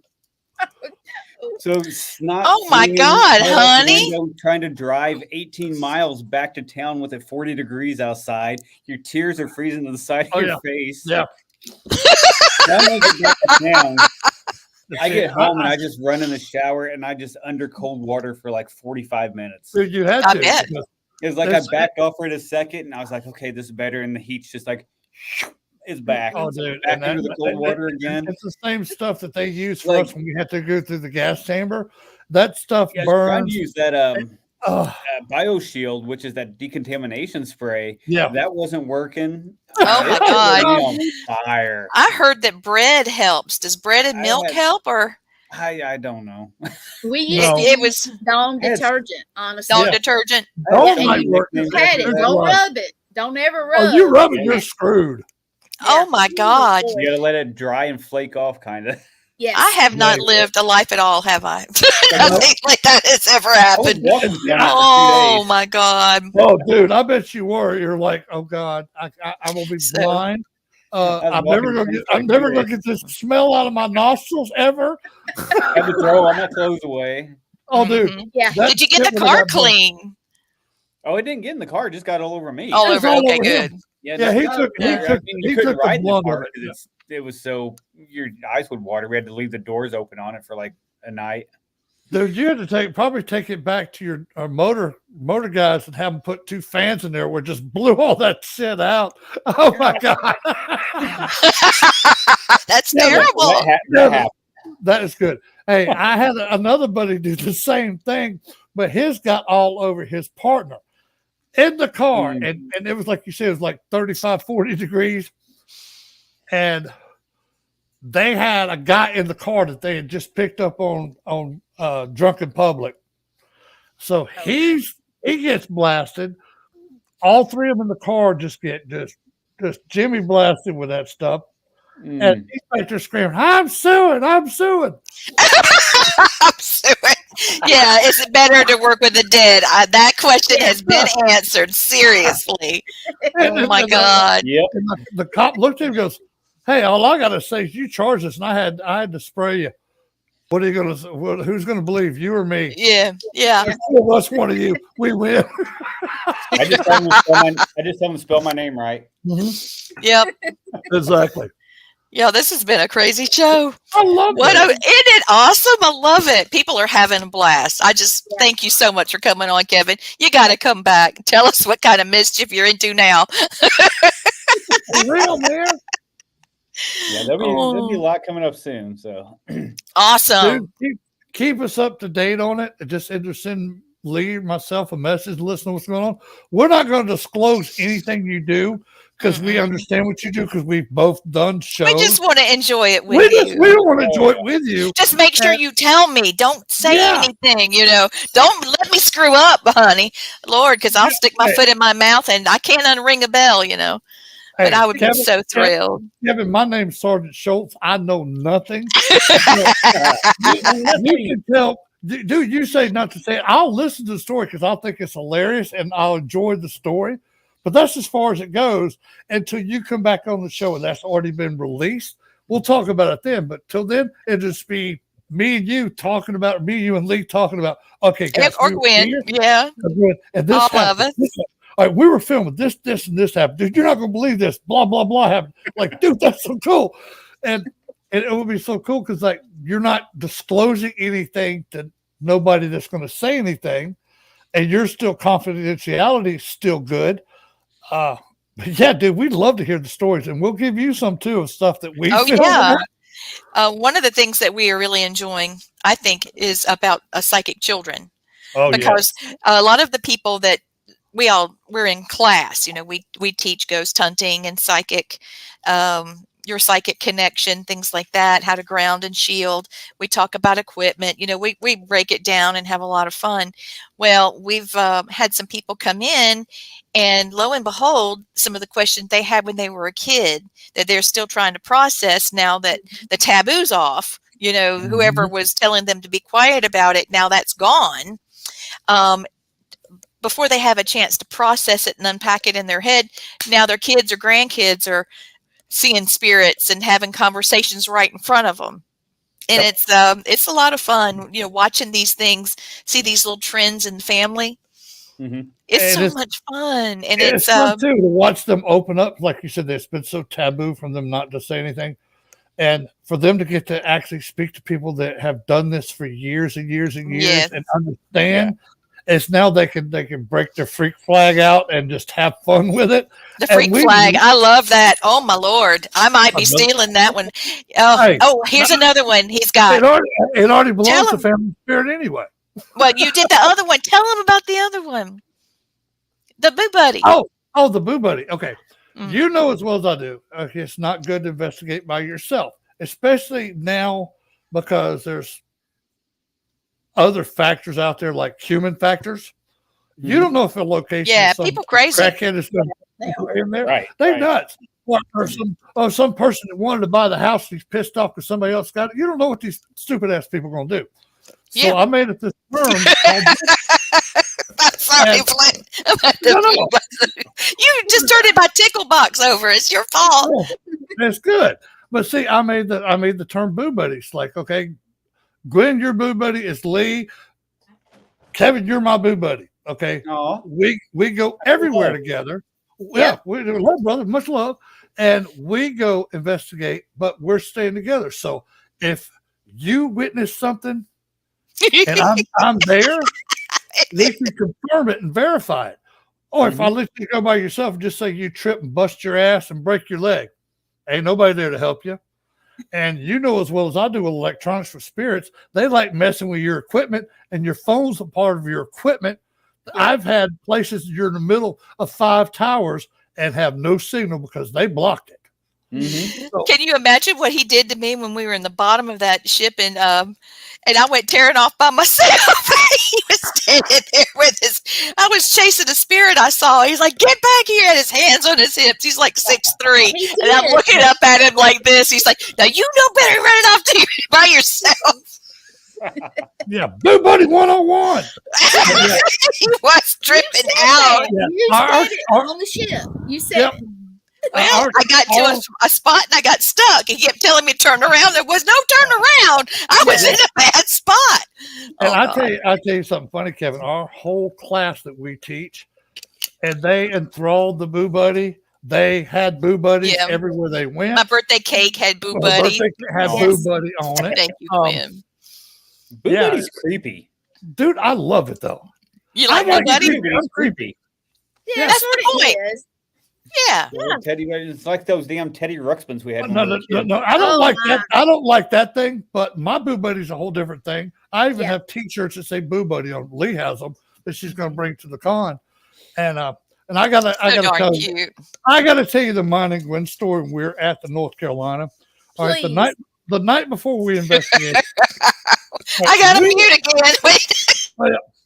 Okay, we're sitting outside. We're playing around with necrophonic on the patio right by the pool. And one of the owners of the hotel walked out there. He walked by and sort of looked, stopped back, and goes, "Y'all doing supernatural shit?" And he says, "Y'all trying to haunt my hotel?" I said, "No, we're not." I said, "No, we're not. It's already haunted." His eyes got as big as saucers, Huge. dude, and he just dropped whatever the hell he was doing outside.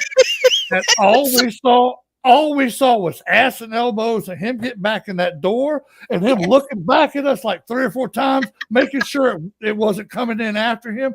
I laughed so hard that me and Glenn were like, Oh, yeah. we've got us a new T-shirt. I've got now. If you look at my down here, I'm doing supernatural shit. That's where that came from. I actually had shirts that say I'm doing supernatural shit. That's hilarious. You know, he avoided us the rest of that trip too, right? He would go down the other hall. Yeah. I think we saw him like twice after that. I'm sorry. He see us and he go left, and then he got his partner. It's probably his brother or brother-in-law, and he mumbled something to him like, "They're doing ghost stuff outside." Yeah, we had some ignorant folks. I'm like, "Okay, dude, your whole hotel is pretty much filled up with people that ghost hunt. So yeah, we're doing some supernatural shit."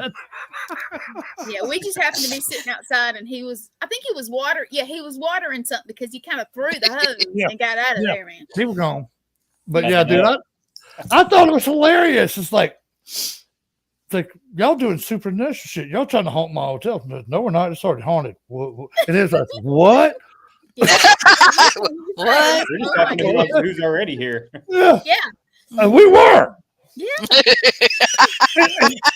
And I mean, literally after he had said that, a ghost came across the damn necrophone and goes, "We're always here." Yes. Yes. Yeah. I have done nothing but laugh the last 15 minutes. I'm sorry. I just can't stop. It's fun stuff, man. This is how we go into an investigation too. We all laughing and cutting up, and we get so much better evidence that way. Oh yeah, yeah. The energy of the people have so much to do with how much evidence and how active a place is. I think. Oh, dude, I agree because they thrive off that energy, good, bad, or indifferent. But you're getting the good energy coming through there. They're responding a lot more now. They're happy, and it's like, oh, I want to get in on this too. Let's do this. It's like you said, you had a new guy that your friend's scared. We call them bait because their energy is so. You got the anxiety, and they're so robotic. Robotic. Are you a male? Are you? Oh, no. Are you a female? And they're waiting. Instead of just letting the energy flow and be part of their energy, then you can hear it, and then it's confirmation what you get, as opposed to waiting on the, light the butt, Oh, come on, y'all. Kevin, I'll give you some great questions to use, like when you're doing EVPs. Don't ask them what their name is or if they know they're dead. Ask them cool stuff. It's like, is there beer there? Is there music there? Is there food there? You would be surprised the answers you get. Then they'll start telling you what their name is and where their mother hid their jewelry.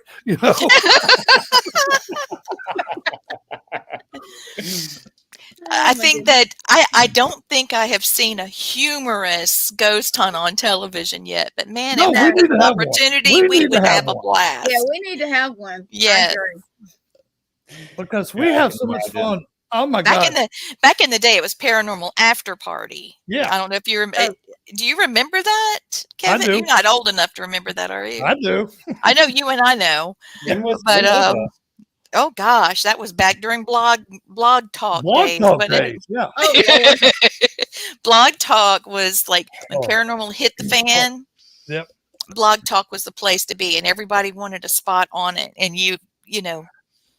it was cool. You had to have somebody to be your moderator, and people were asking questions and doing all kinds of stuff. Then it went to live stream, and it bounced over. Here we go. Okay, so y'all are very funny. Hey, Gwen Johns. So orbs keep flying around my 7-year-old nephew when he sleeps. He's special needs, and I have them on video. Any thoughts? Can I? Go ahead, Blaine. Okay. I feel it too. Let me tell you what spirits say about orbs.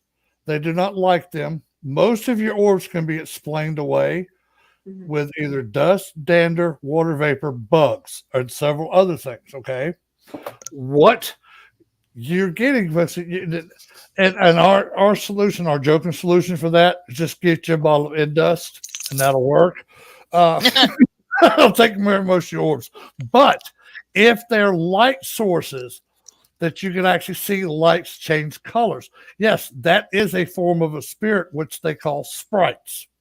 Those can form energy, and also you have natural energy that will form energy balls, like ball lightning. Okay. Now, around your child, though, let me tell you this: your child is one of the most protected things in this earth, because think about this: you have 7 generations of both sides of your family that are watchers and protectors over your family, and especially children, because they are vulnerable to spirits, that they're highly protected and watched over very highly and very well. And I hate to bust people about orbs, but and you filmed enough, Kevin, that you've got every kind of dust orb you could probably ever think of going through your cameras, and you're like, you got to. If what's the old saying? When in doubt, throw it out. Mm-hmm. But yeah, and like I said, if they do change colors, is a whole different thing. But. Yeah. My take on it as a mom and as a mother of psychic children, I can tell you that children, whether they're whatever age or special needs or whatever, it doesn't really matter because they are very pure. Yeah. And they can also astral project or remote view at that age. And I really feel like you need to remember what the Bible says about having a protective angel around you, that you are born with an angel. So I say, if you feel threatened, if you have a feeling as a parent, I need to protect my child, then send me a private message and let's see if we can get somebody over there. But And if it's that I can help you out with too. Okay, until you get with me or Lee, do this. Use your mama voice, and I'll guarantee you that I'm 6'3", 250. If I heard my mama say something right now, I'd turn, yes, ma'am. Spirit will do the same thing. You talk to them in your mama voice. If you feel threatened by them, so look, that's enough of your crap right now. I ain't having no more of it. Do it like you would tell your child if they were being bad. Treat them like a child, because that's what they're acting like. And you'd be surprised how quick they stop being stupid. So, Elizabeth, I hope that helps you. But I do feel like if you have any videos that concern you, we are here to listen. And if you have any, if there's something that is specific. So odd, not scared. Okay. Yes. And okay, here we go. She said she just felt something odd, not scared. So she turned on the night light.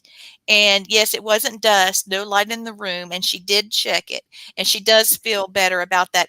Your energy as a mom, that child is part of you. And you can just take that energy and blow it right out of you and say, you get out of this house and get away from my family. Get the broom if you have to and sweep, because the action of sweeping, pushing that energy towards the door and brushing it out.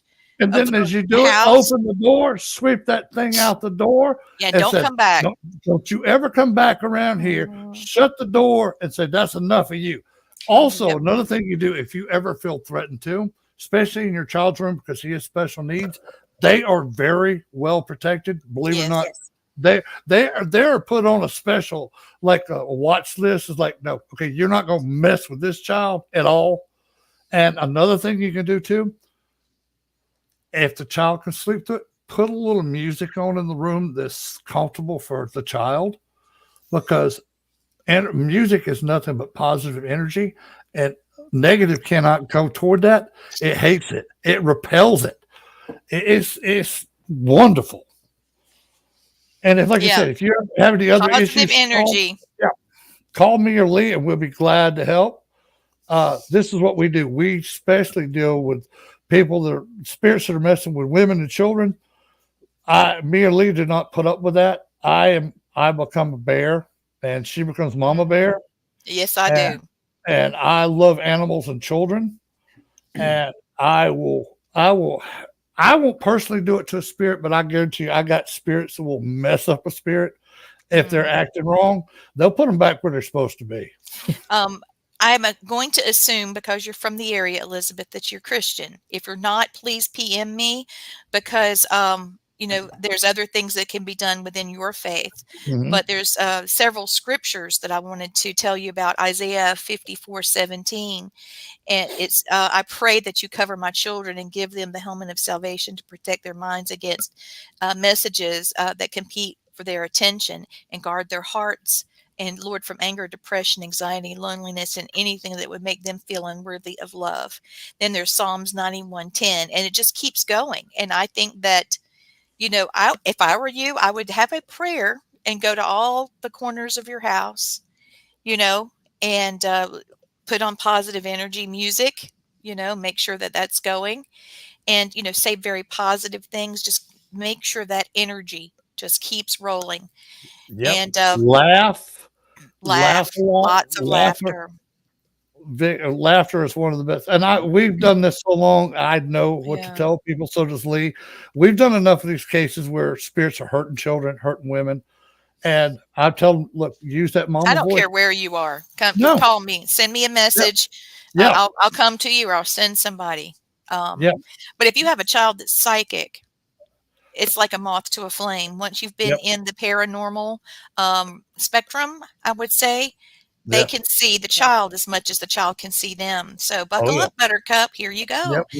We've got a book we'll send you, and maybe we can ask some questions and get some answers, and we can do it together.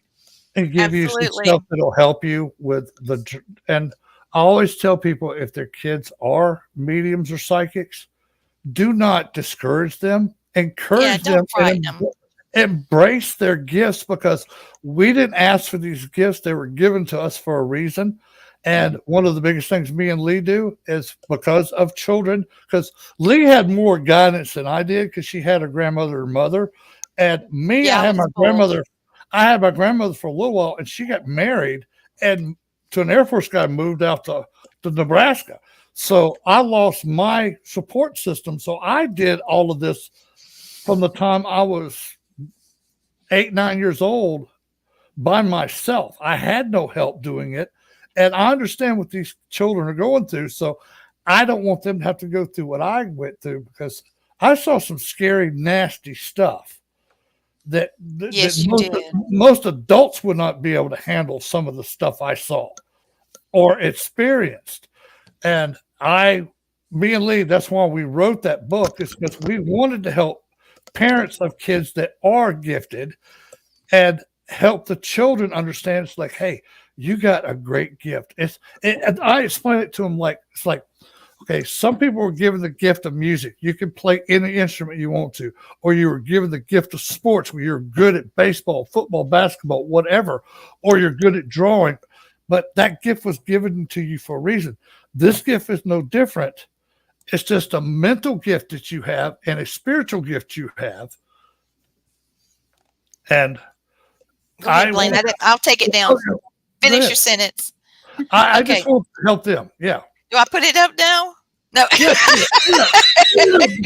All right. So what I wanted to say is psychic kids are sensitive to non-physical phenomena, energies, and influences. But if you've got a psychic child, you have to remember that the child can also influence someone else, and you might not realize it. So the psychic child, their nature is innate, and they are sensitive to emotions and thoughts and invisible happenings in the world around them. And since your child does have special needs, this might be a way of expression. This actually could lead into psychokinetic type of.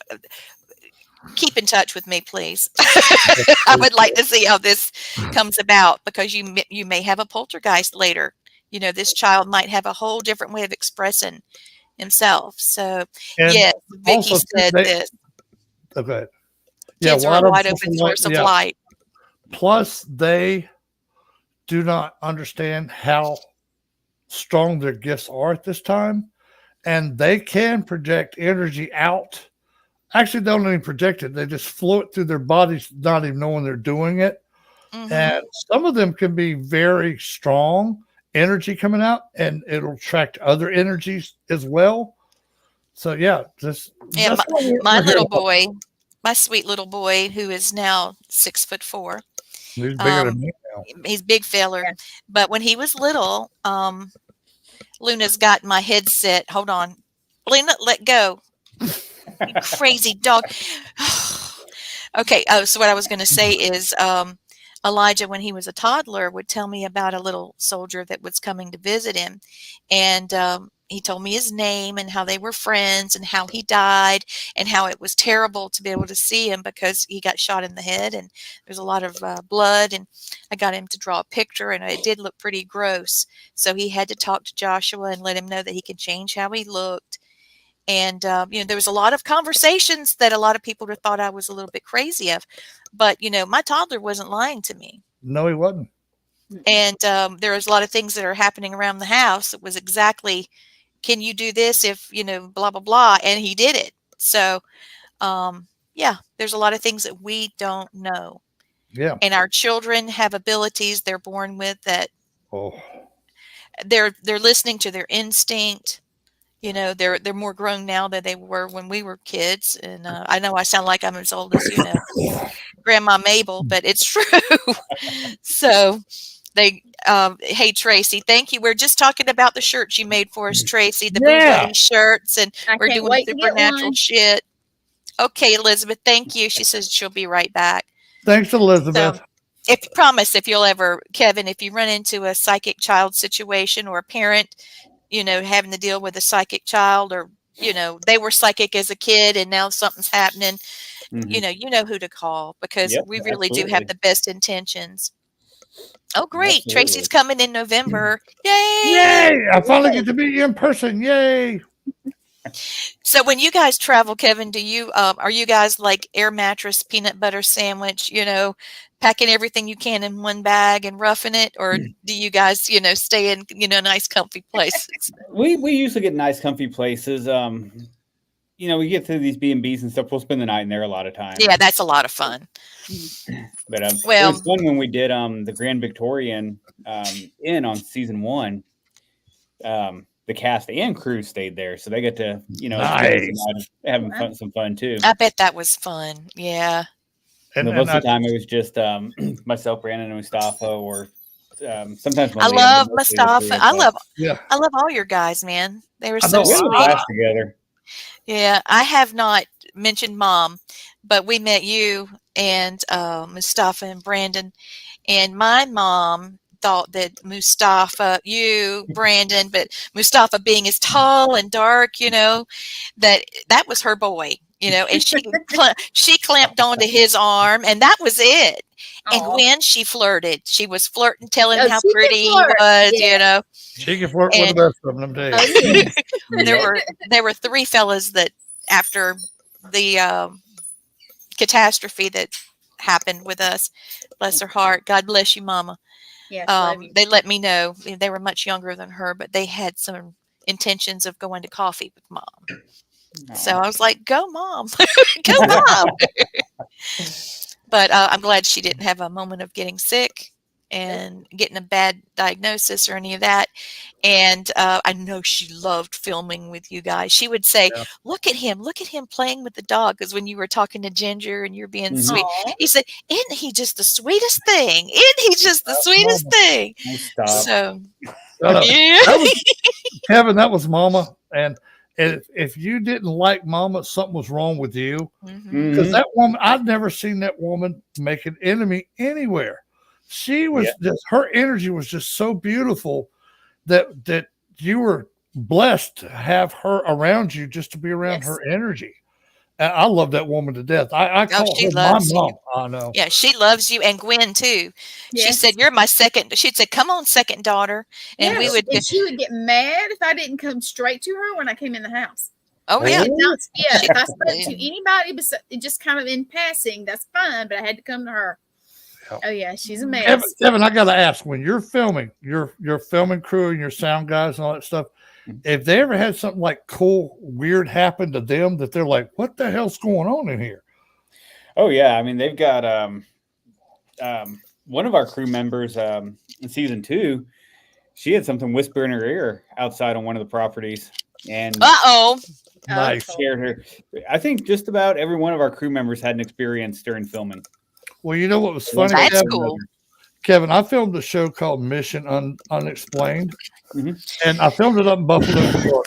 And before we filmed, I was sitting there talking to the 2 camera guys and the She's 2 trying to sound take my headset off. Yeah. I'm sorry. She's And just the going to photobomb.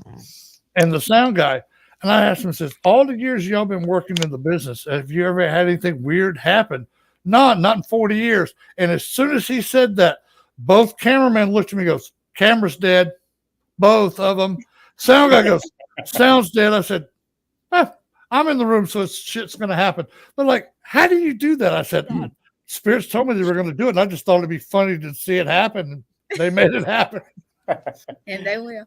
So I have one thing to say. I've been pretty quiet, but Blaine's book is now out. I got a book. Oh, yeah. Yeah, you got a book. And I just got to say, hey, I'm proud.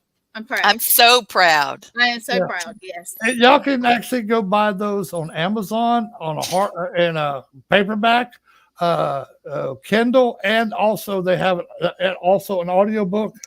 And I have copies that will be going with me to Ozarks Saturday, and I'll have more up there for Fitzpatrick Hotel in November.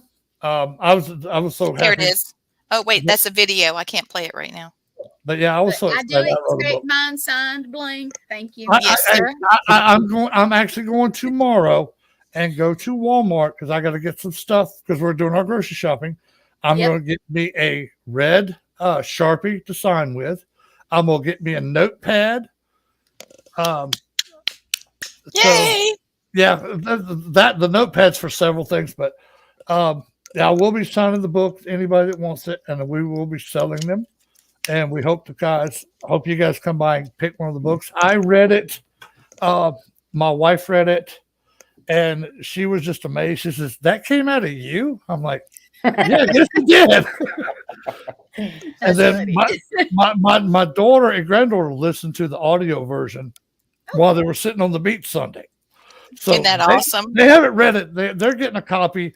I won't be able to mail theirs out till like probably Monday because we got the con all Saturday and Sunday, and then Monday at least I get to work from home. So I'm gonna go get a few books in the mail that people have wanted, requested them. So they've already sent me money, so I guess I better send them a book, you know.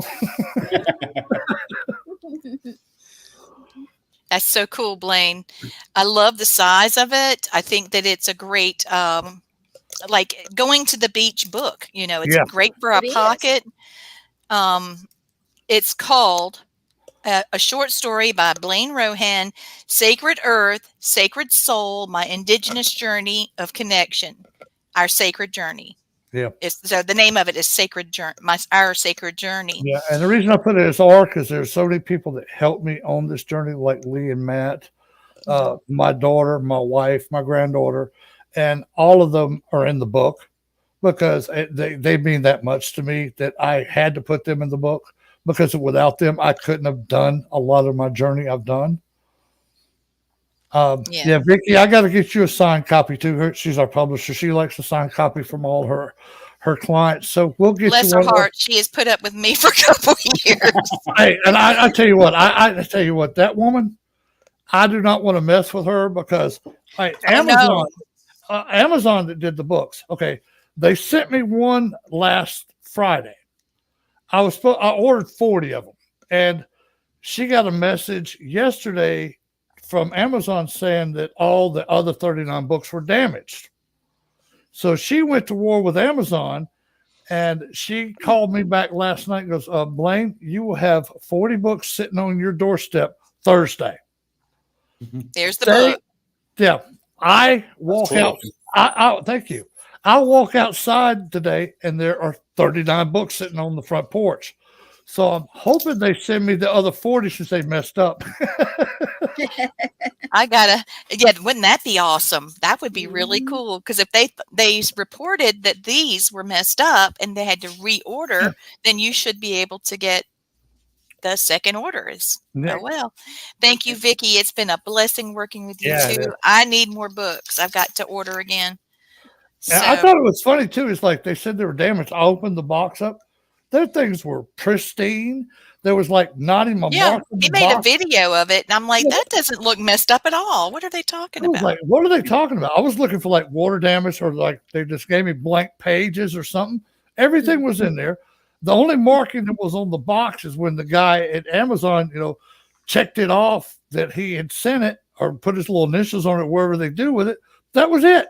I mean, they were packed in there, sitting there nice and pretty and pristine. I'm like, hey, works for me. Definitely. We are coming up on being into the show, and I absolutely hate it, man. You got to come back, Kevin. Dude, definitely got to come back. Come back, Kevin, please. Yeah, Kevin, since I will for sure. we own this network, we can have you on anytime you want to come back. Okay, so Vicki says I'll again in the morning call and see if they are still sending the others. So Vicki's got your back. I told Vicki, I said, Vicki, I said, remind me never to piss you off, because you're a mean little British woman. I don't want to. She's British.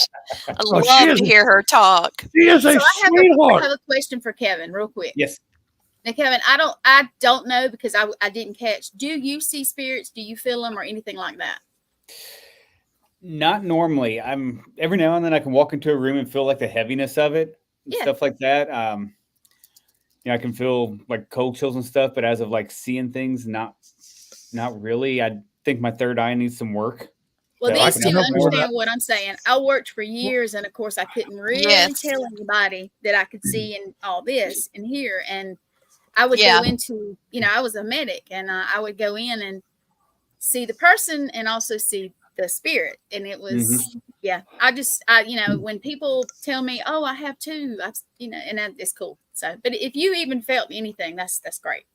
Because I can definitely tell you have the thing around you. Well, Kevin, I can tell you. And plus, you have that cop intuition. Believe it or not, that is a gift. Because your body and energy, you reflect toward that. You knew if you were about to go into a bad situation. Your body told you. And also, while I was on the sheriff's department and also working for the PI, I was also a assistant coroner. Oh, my Lord! I did that for a couple of years as well. Well, Kevin, one of the things I will do for you is, I ever meet you in person, I will do you a free attunement, and I will open your third eye for you. It needs. I'll help. It closes off a lot. It seems like I just need to go get a whole realignment right now. We can do that. We can do that, and we can do it distantly. But I like doing it in person because you get to feel the energy more. We're gonna line the whole thing. Oh yeah. You're gonna be going, oh Lord, what they do to me? We're gonna line it all. It's gonna be up and down. It's gonna be perfect. Yep. And that's gonna be fun. What career you've chosen now? You need that insight. What you're doing, it'll make your investigations a lot better, because you're walking to a place. And like, I can already tell you this: you are an empath. But I know it. You don't know how to use it yet. And I'll tell you how I know you are. You walk into a room, whether it's a live person or a spirit, you pick up energies in there. Like if you were going, especially as a cop, you walked into a room and you knew that the couple had just been fighting in there, and they're all smiling when they see you, but you can still pick up that energy of the room.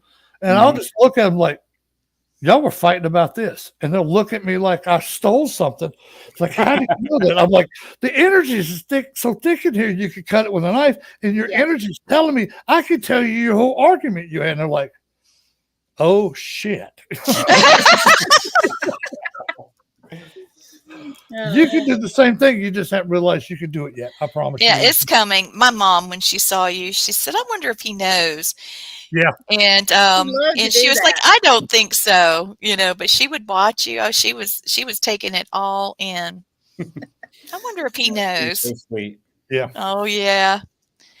She's a sweetheart. Yes. I know where she is. I will see her again. Oh, yeah. Okay, so I do have a Native American blessing while I'm getting it together. Kevin, do you want to tell people how to get in touch with you or where to go to look for something that you're doing? What are your last thoughts? Yeah, I mean, if you want to keep up with us and the show and stuff, you can follow Haunted Discoveries on Facebook, on X, on Instagram. We're always posting updates and stuff like that, and when stuff's coming out, when it'll be aired. You can follow me personally on Instagram, Facebook. I'm on both. I think Instagram is Para Horror Nerd. Nice. KO. I like it. And then Facebook, I think, is just my name. That's so cool. Well, you've blessed us being here for sure. Yes, you have, brother. It's been fun. That 2 hours flew by. Dude, it always does. And we're so cool, dude, to come on here with us and talk and about just be you, yourself. And now you got to learn a couple of new things that you could try out when you go film. And we crazy. And we bring the crazy. Well, I'm a paranormal freak, and I love being a freak. So I do too. Blaine gave me a big shirt. We do. Yes, it does. Blaine gave me a shirt that says nerd in glowing letters across my shirt. And I'm like, you know me the best. Okay, Blaine, will you do the blessing for tonight? Here it is for you. Is that blurry? Okay. No, let me go back to big screen where I can read because I'm old. We all are old. What do you mean? Hey, I'm almost 60, so all right, move and this. You make that shit look good.